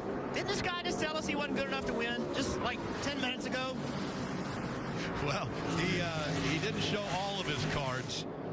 Kyle Busch out front, Eric Jones running second, Kyle Larson, Martin Truex Jr., Kevin Harvick, all a part of the top 5. And how does Kevin Harvick race? Kevin Harvick's in a really good spot right now at points. How much does he block? How aggressive does he get? Kevin Harvick's biggest concern right now is the 10 of Eric Almirola. You see the points. 26 points in front right now of the 41 of Kurt Busch. The damaged vehicle policy and the clock that some of the drivers were on, the 41's time has expired. They are no longer a part of this race. Hey, Rick, if I'm Tony Gibson on top of the box for Kevin Harvick, I'm asking him to go ahead and put his mittens on here. I want you to run nice, safe. We don't need to gain anything. We are not racing anyone. The 78's kind of in the same situation. He's a great guy to hang out with, Marty. Let's just make sure we take this thing for the last 34 laps all the way to the finish. Believe me, they've told Kevin Harvick that. He knows right now that he's plus 26, but guess who's right behind him? They've also told him cannot let that 10 car win no matter what. Eric Almirola, his teammate, right behind Kevin Harvick right now in 6th. I think that's a difficult part. You see right here, Kevin Harvick making a move on Truex. He has to know Truex not going to put up a fight. Truex is going to just roll in behind him smartly. The thing that does is it takes away the 10 car being able to get that great restart. If you're in front of the 10 car, that's the only thing you have to fear right now is a 10 car winning. The only thing that is helping Eric right now is this 20 car of Eric Jones. As he holds these guys up, you got to hope if you're Eric Almirola that you want Eric Jones to hold him up long enough. Look here, giving him an opportunity to get by the 78. Well, remember, that 10 car's on 4 tires, and that's guys. That's fifth spot right there. Yeah. So that's row 3 Oh, he got a on the little restart. loose there. 78 back to the inside. Be surprised if he races him real hard down here. As the 20 and the 42 of Larson are side by side. Looks like Larson's going to take that position. This is all about what row you could restart in. So right now in 5th, that's row 3. So he's got one more spot. See, Jones in trouble. If he can get by Jones, now he's restarting in row 2. From row 2, you can make something happen. Well, we saw the winner in the truck race on Friday night come from row 2. So we know you can win from there. 2.5 seconds separate Kyle Busch and Eric Almirola. Almirola in the 5th position, still behind the 4 of Kevin Harvick. Eric Jones just can't put up a whole lot of fight with those old tires. And Junior, you mentioned it. The morals are going to be tested. Can Eric Almirola get close enough? You can't do it from here, but a caution. Or perhaps just these last 30 laps with those fresher tires. There's one. Look how aggressive he is. Oh, yeah. He was getting into the back of that 20 if he didn't move. So this is why I think the 4 car has to race aggressively right here in front of Eric Almirola. You think you can risk it? Yes, because you're going to let him start 3rd on the inside lane on a restart. You can't do it. You got to keep him behind you. Eric Almirola starting 3rd on a restart. He's going to do something crazy. He has no choice. Well, Kevin Harvick's best defense against Eric Almirola winning the race is Kevin Harvick winning the race. So Kevin Harvick right now running in the 3rd position, has Kyle Larson in front of him, and then in front of both of them, Kyle Busch leading this race. So I'm a kind of conspiracy theorist, right? If I got the 10 to 2nd and I'm Kyle Busch, I think the 10 would win. Because I wouldn't want to see Kevin Harvick in a championship race in Miami, right? You do everything you can do to help yourself out. Kyle Busch does not want to race that guy in that 4 car.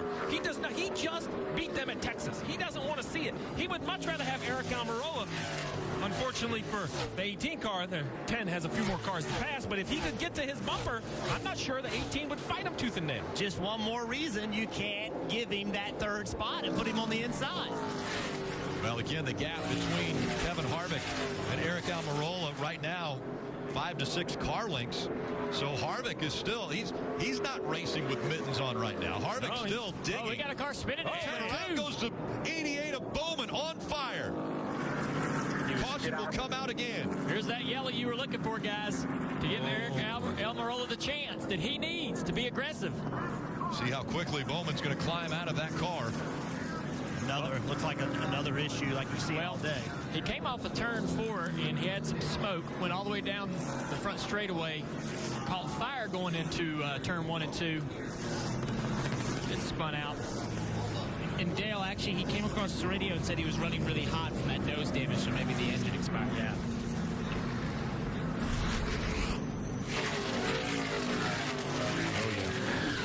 That looks like a major engine issue. I'm sure the oil dumps underneath the car, no grip in the rear tires. Yeah, you could see the fluid pouring out. Big concern when that spins around, it kind of forces the flames up inside the car. Scary situation. Very hot in there, I promise you. And another major cleanup coming for NASCAR. They got a lot of oil to clean up. Whose tires are going to be better when you sit and wait? These long cautions really change your car. And this happened in the groove. Yes. So just to let you guys know, Harvick and Almirola, if neither one of them come to pit road, we'll start side by side on the restart. Second, 3rd, and 4th. They're not coming to pit road, are they, Steve? This cleanup's gonna put a ton of speedy dry down there in turn 1 and 2, where these guys are all gonna be 3, 4 wide going into that corner. So Kyle Busch, Kyle Larson, right now running 1 and 2. Harvick and Almirola are 3 and 4. And again, Harvick's biggest competition to be a part of the championship 4 is Eric Almirola if he wins the race. I think Kyle Busch will control this restart. Harvick has to start in second. In the inside of the second row in the third position. So what does Kyle Busch do? Does he pick the opposite? What does he do here? If you look at where they put the speedy dry, where that car laid down all the oil, it's right on the bottom of the racetrack and not on the apron. So I would think you'd want to be on the inside lane, whether you're controlling the restart or starting third, to be able to go below where this cleanup's going to be. It's going to be difficult for those guys in the outside lane starting second and fourth, because they're probably going to have to run through this speedy dry and this oil.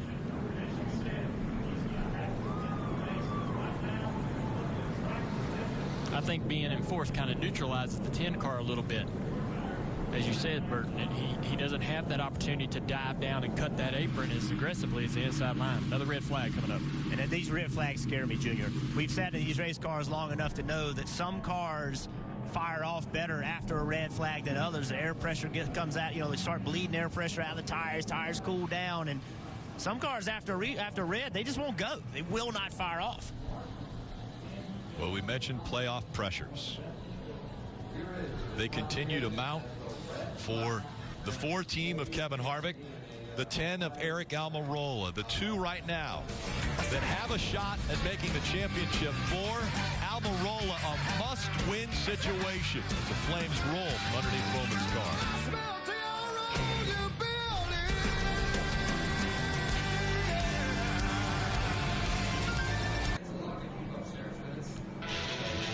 Still under red flag here in Phoenix. We're going to have an opportunity to talk to the man who's going to be in position to go win this race. Check in with Aric Almirola. Eric, Jeff Burton, you with us?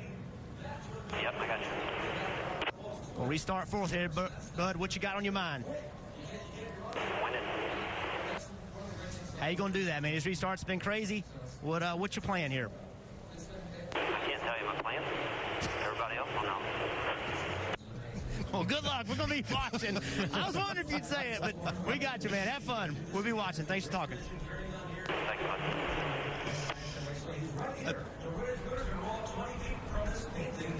Eric was focused inside the race car. That got a chuckle from Johnny Klossmeyer's crew chief, who was listening in. So how are your nerves on top of the pit box, and what's the thought here with a couple laps to go?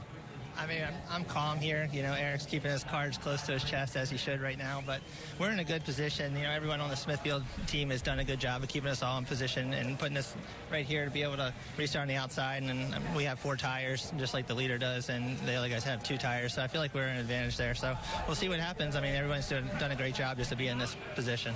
Eric seems very focused, but I want to know how aggressive you're fine with him being. Is it okay to maybe move a teammate to make it to Miami with a shot to win the title?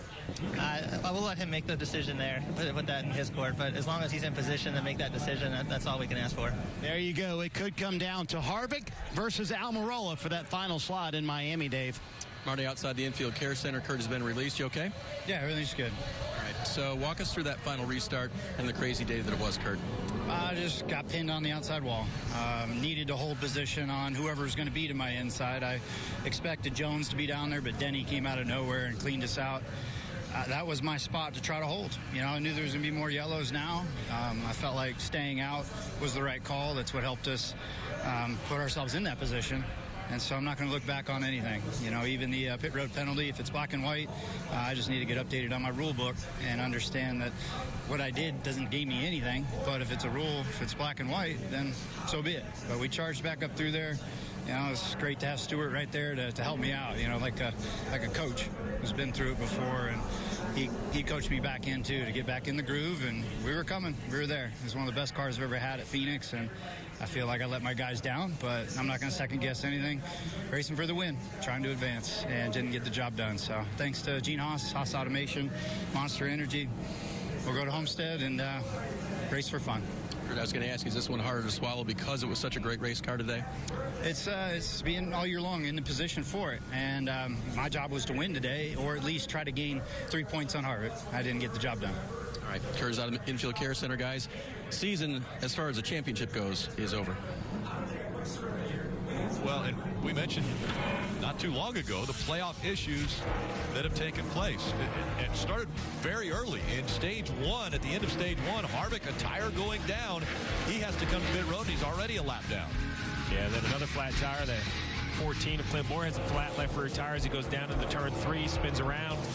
And you just heard Kurt Busch mention the penalty coming to pit road. This is what he was talking about. Gets in front of the pace car. That's a penalty. It's a one-lap penalty, but he did a nice job to recover. Chase was speeding when he came onto pit road, and such a good car and in a great position to win. He has to go to the rear for the restart. And then the crash we just talked to Kurt Busch about, the 11 comes up, they make contact.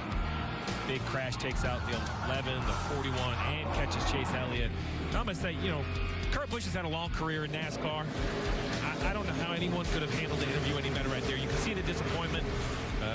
You know, he can't go back and redo it, but I thought he's given this 41 car quite a run in the playoffs. And we talked at the top of the show, we talked a lot about the 4. I didn't have the 41 being that fast today. I was wrong. That 41 was a great race car. And post-race coverage, as well as victory lap, that will all be on NBCSN. So make sure to join us after the race on NBCSN as we're winding down to 23 laps, Dave. Kyle Larson will come on to pit road for what he thinks is a loose wheel. So not everyone pitting here, but he thought he had a loose wheel on the 42. They're just going to make sure laps winding down here. Hated to give up that track position, though. Well, huge track position because Larson would have started on the front row. Now that'll put Kevin Harvick on the front row. More importantly, Jeff, who's it putting inside row 2? Eric Almirola on the inside. We keep talking about it, Junior. He's going to watch what he does here. It's going to be big. He's got to change his strategy, though. In his brain, he had worked up a plan starting from the outside. Now he's got to switch gears and come up with a plan starting on the inside. I think it definitely makes it a little bit easier for him. Let's go to the 4 radio and hear what he has to say. The 10's the first one on 4. Before there, you know, we just need to be careful. He cannot win. If he wins, that ruins our day. So just nice and smooth. Plan on staying out here. So if the 10 lines up in 4th place, his options are limited going down into turn 1. Now that he's on the inside line, obviously depends on who the control car is and where he lines up. Obviously the 18 can pick the outside or the inside, but the car being in 3rd place, we saw it in the truck race Friday. 3rd place car won, 3rd place truck won the race on a restart, on a late race restart. So the 10 of Eric Almirola has to say, all right, I'm going to send it down into turn 1 and I'm going in there to win this race. Because after turn 1, once they're clear off of turn 2, it's over. If he's not up there trying to battle for the lead, it's over. Let's think about something else. Austin Dillon hasn't had a great year since the Daytona 500 win. Things haven't gone well. He's restarting 5th. William Byron looking for his worst first win, restarting 6th. These guys that aren't in the playoffs, they're going to have a role in who can make it to the playoffs. Marty. And if it's a factor or not, they keep reminding Eric Almirola on the last stop, we took 4, Harvick took 2. Just remember that. So whether it's true or not, Steve, and it actually helps him or not, Eric Almirola going into this restart with a little bit of confidence with a little bit of fresher left side tires. Yeah, listen, Kyle Larson just pitted. I thought he was going to come out like 12th or something. Came out 8th. He's sitting there with 4 tires in 8th position with 22 to go. He's going to be a role in this race as well. Yeah, 25 lap fresher tires than everybody in front of him. I'm not sure Martin Truex Jr., as we see the pace car stayed out, we're going to run one more lap under yellow. Martin Truex Jr., I'm thinking we might finally see a car not go on the flat on the dog leg. Martin Truex Jr. might just run the curve, and you guys go figure it out down to turn 1. I want no part of this. If Jeff Burton was driving, he'd be running about 30th right now. You know what I mean? I would get away from all this. Well, and the 2 in the front row know exactly the situation behind them. Kyle Busch knows that if the 10 wins this race, that moves the 4 out. Kevin Harvick knows if the 10 wins this race, he is out. Those 2 are going to be defending or potentially trying to manipulate how they go into turn number 1. And remember, down into turn 1, this is where all that speedy dry is from the caution, from the Bowman car that had all that engine trouble down in turn 1 and 2. There's that speedy dry down there, and it's not going to have the grip.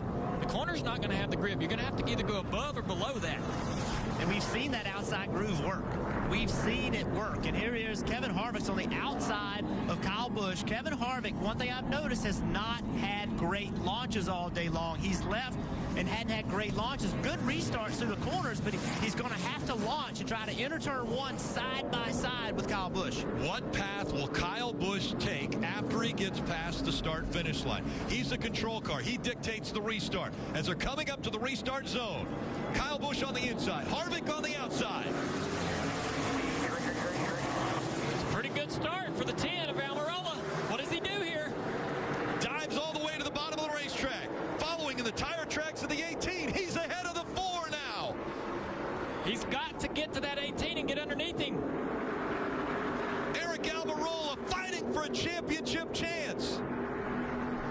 Harvick. Stay with it here. Better than that 18. Eric Almirola, left side tires on that apron. That's normally not good in 1 and 2. I'm sorry, 3 and 4. Almirola has to win this race if he wants to make it into the championship 4 next week in Miami. But here comes Harvick. Harvick to the inside. He's going to try to get by Almirola. Almirola got loose in the speedy dry there. That's going to cost him. It's going to be hard to hold his position. Now he's on the outside line. Here comes Harvick through 3 and 4, trying to take second away. Can't make the pass. Yeah, Harvick can't get the power down on throttle. Can't get on throttle there, and that cost him. Now Eric Almirola just needs to calm down. Just try to put together some corners, see if he has the speed to close in on the 18. Just right there in the middle of the corner. Not as good as the 18, but still good launches on corner exit. The 4 car. Gonna put pressure on right here. Oh, into the wall, the 97, Tanner Berryhill. And the caution will come out again. Another restart. Under 18 laps to go. Now that puts Almirola on the front row with Kyle Busch. Interesting. We've not seen anyone restart on the front row when they're not the control car and do very well. We just saw it just now with Harvick. Pretty much anyone who's restarted on that outside line. One thing I've seen with Harvick, he hasn't been real aggressive. Excuse me, hasn't been real aggressive on these restarts. He's going to have to be aggressive. He's going to have to drive down on the apron. He's going to have to drive into turn 1 on the bottom. He's been playing it very cautious. I don't think he can do that anymore. You know Eric Almirola is going to be pushing the buttons. That's what Harvick's going to have to do. He's going to have to change plans a little bit, get exceptionally aggressive. Hey, let's not lose sight of the 4 fresh tires of Brad Keselowski, who now is in 4th. He has moved up, and he will now be restarting in the 4th position with those 4 fresh tires. We mentioned that Larson started 8th. Well, Keselowski also restarted back there behind Larson and has made his way up to 4th. Listen, Dale Jr. said it, I said it. Morals are going to be tested. There's new rules to racing in the playoffs. We just saw this.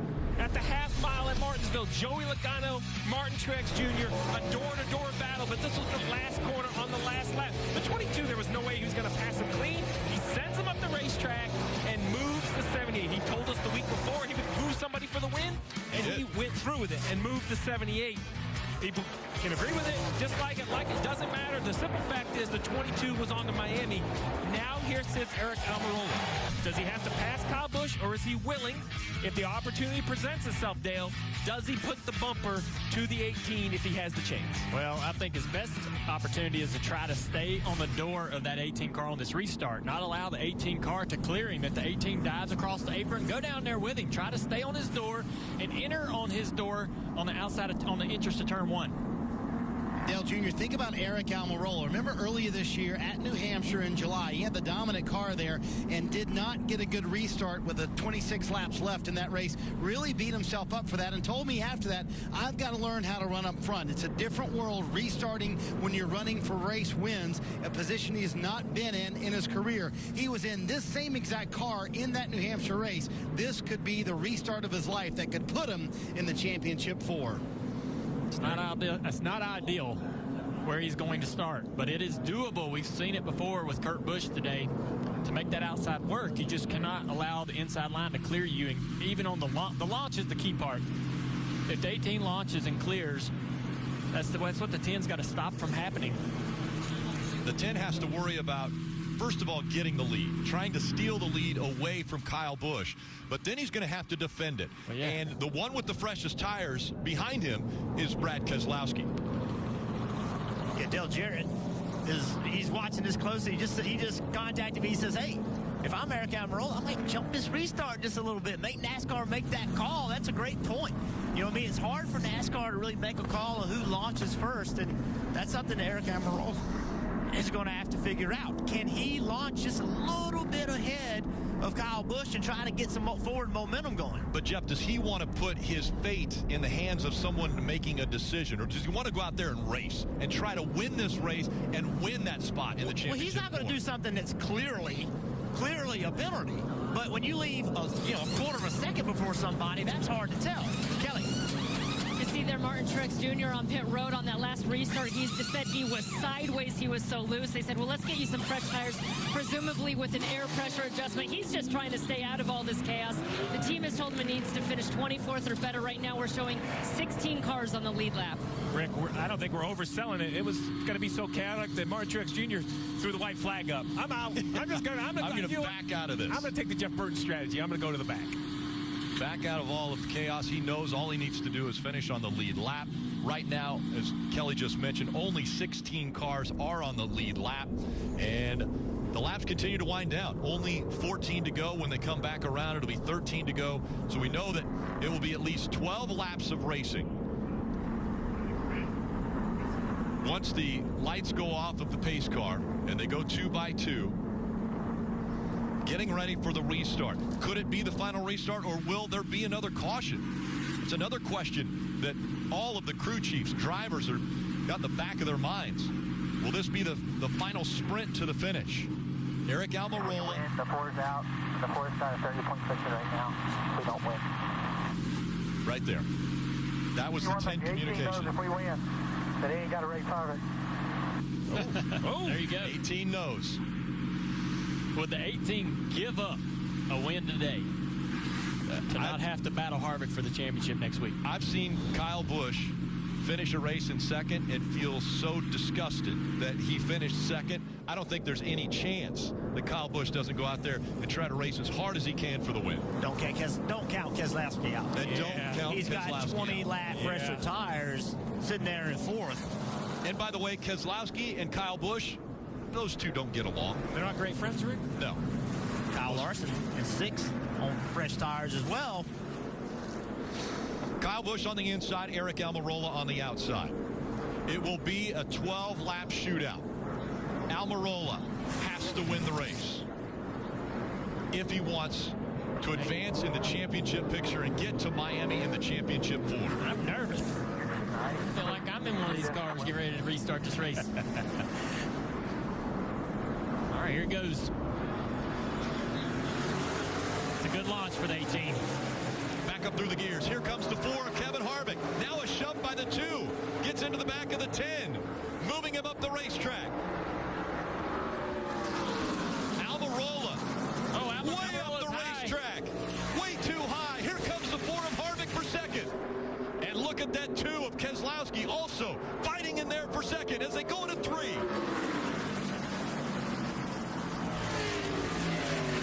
Keselowski side by side for second with Almirola. Fresher tires on the 2. If the 2 gets by Almirola, that completely changes what Harvick has to do. That's what he's wanting right now. He wants this pass to happen. Keselowski now falling back in behind the 10 of Eric Almirola. Harvick under attack from Larson. Harvick's going to lose that spot. Larson fresher tires as well. The 2 car just too strong with these fresher tires for Eric Almirola. If he gets in front of Eric, he'll drive away. I'm thinking right now, Eric Almirola's strategy might be to let the 2 go get the 18. Yeah. I don't think the 10 can run the 18 down. Maybe the 2 can. And we know those 2 have history. Maybe it'll fall the 10 cars away. Just stay as close as you can to the 2. Let him do maybe a little blocking or moving out of the way and be the beneficiary of that. 9 laps to go in Phoenix. Almirola running third. Here comes Kyle Larson in the 42. Kyle Busch has a 1.1 second lead over Brad Keselowski. Is there enough time for Brad Keselowski to reel him in? 9 laps to go, 10th of a second a lap. Be right there. Now 8 laps. It was a 10th and a half that lap. Those 4 tires, 4 fresher tires, were a little over a 10th of a second better than race leader Kyle Busch. Brad Keselowski trying to put together 7.5 perfect laps at ISM Raceway. I think he's going to get to the 18. I'm not sure if he'll be able to pass him, but the last lap a 10th and a half, this time by another 10th and a half. I believe he's going to get to the bumper of the 18 for sure. Now Almirola doesn't want to get passed by Larson. Almirola is running third. Larson is right behind him. And if he takes that spot away, then that takes Almirola out of position if something happens between the top two. That's a great point, Rick. A great point. Keselowski, if he does get there, he's going to be aggressive. Out of the playoffs, nothing to lose. The 10 missed the bottom that time at 3 and 4. It seems like Eric is just, trying. Maybe just a touch too hard. Here comes the 42, closing in on the back bumper of Eric Almirola. The gap not closing as much between the top two, the 18 and the 2. Kyle Busch putting together some very good laps. And Kyle Busch wanting that momentum. He's already in the championship 4. A win going into the final race of the season just uplifts the spirits of the entire team, knowing that they could potentially win a title. A tenth of a second faster for the 2 car that lap. The gap's a half a second between the top 2. Eric Almirola now running in 4th. So funny. I talked to Kyle Busch this morning. Keselowski missed it. That might do it. That may do it. 4 laps to go. Kyle Busch with a 0.6 of a second lead over the race leader. Kyle Busch this morning chasing him. Told me, he said, I quit guessing. I don't know. I don't know what my car is. I don't think we're very good. Here he is with a chance to win. And the big 3, when the season started and went through the regular season, dominating the wins between Kyle Busch, Kevin Harvick, Martin Truex Jr. Now, those 3 look as though they will join the 22 of Joey Logano in Miami and run for a championship. Under 3 laps to go. Behind all this, great runs for Jamie Murray in 6th, Matt Kenseth in 7th, Austin Dillon 8th, Bubba Wallace in 9th place. And William Byron in 10th. Newman, Allmendinger, Hamlin, Truex Jr., and Jimmy Johnson all on the lead lap. Kyle Busch hitting his marks every single lap. The gap has not closed between Kyle Busch and Brad Keselowski. Into 3 and 4. Kyle Busch coming out. We'll see the white flag. 1 lap to go. Presented by Credit One Bank.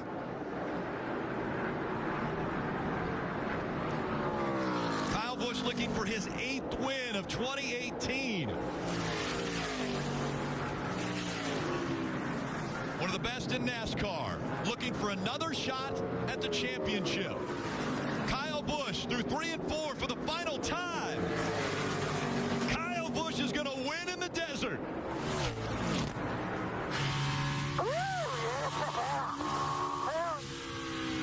Awesome job, team.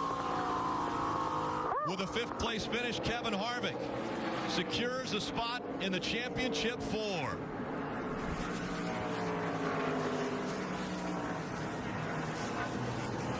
Kyle Busch, Martin Truex Jr., Kevin Harvick, Joey Logano. The 4 that will fight for the title in Miami.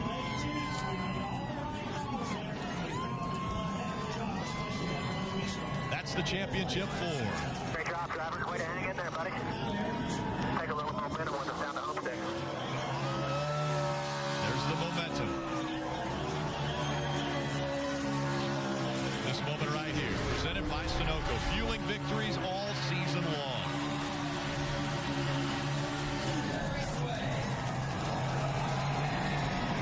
Kyle Busch, he can divide fans. You either love him or hate him. But there is no question he is one of the most talented drivers NASCAR has seen. The trademark bow to the fans coming up here as he climbs out of that car right on the start-finish line. And let's go to Rutledge. Rick, there are huge cheers. Lots of excitement from Kyle Busch as he climbs out of the race car, going to grab that flag. He was locked in on points there during the race, but he raced his way in. Kyle, this is huge. You got the momentum. You got the chance to go to my... Oh, get out of the way for the bow, you guys.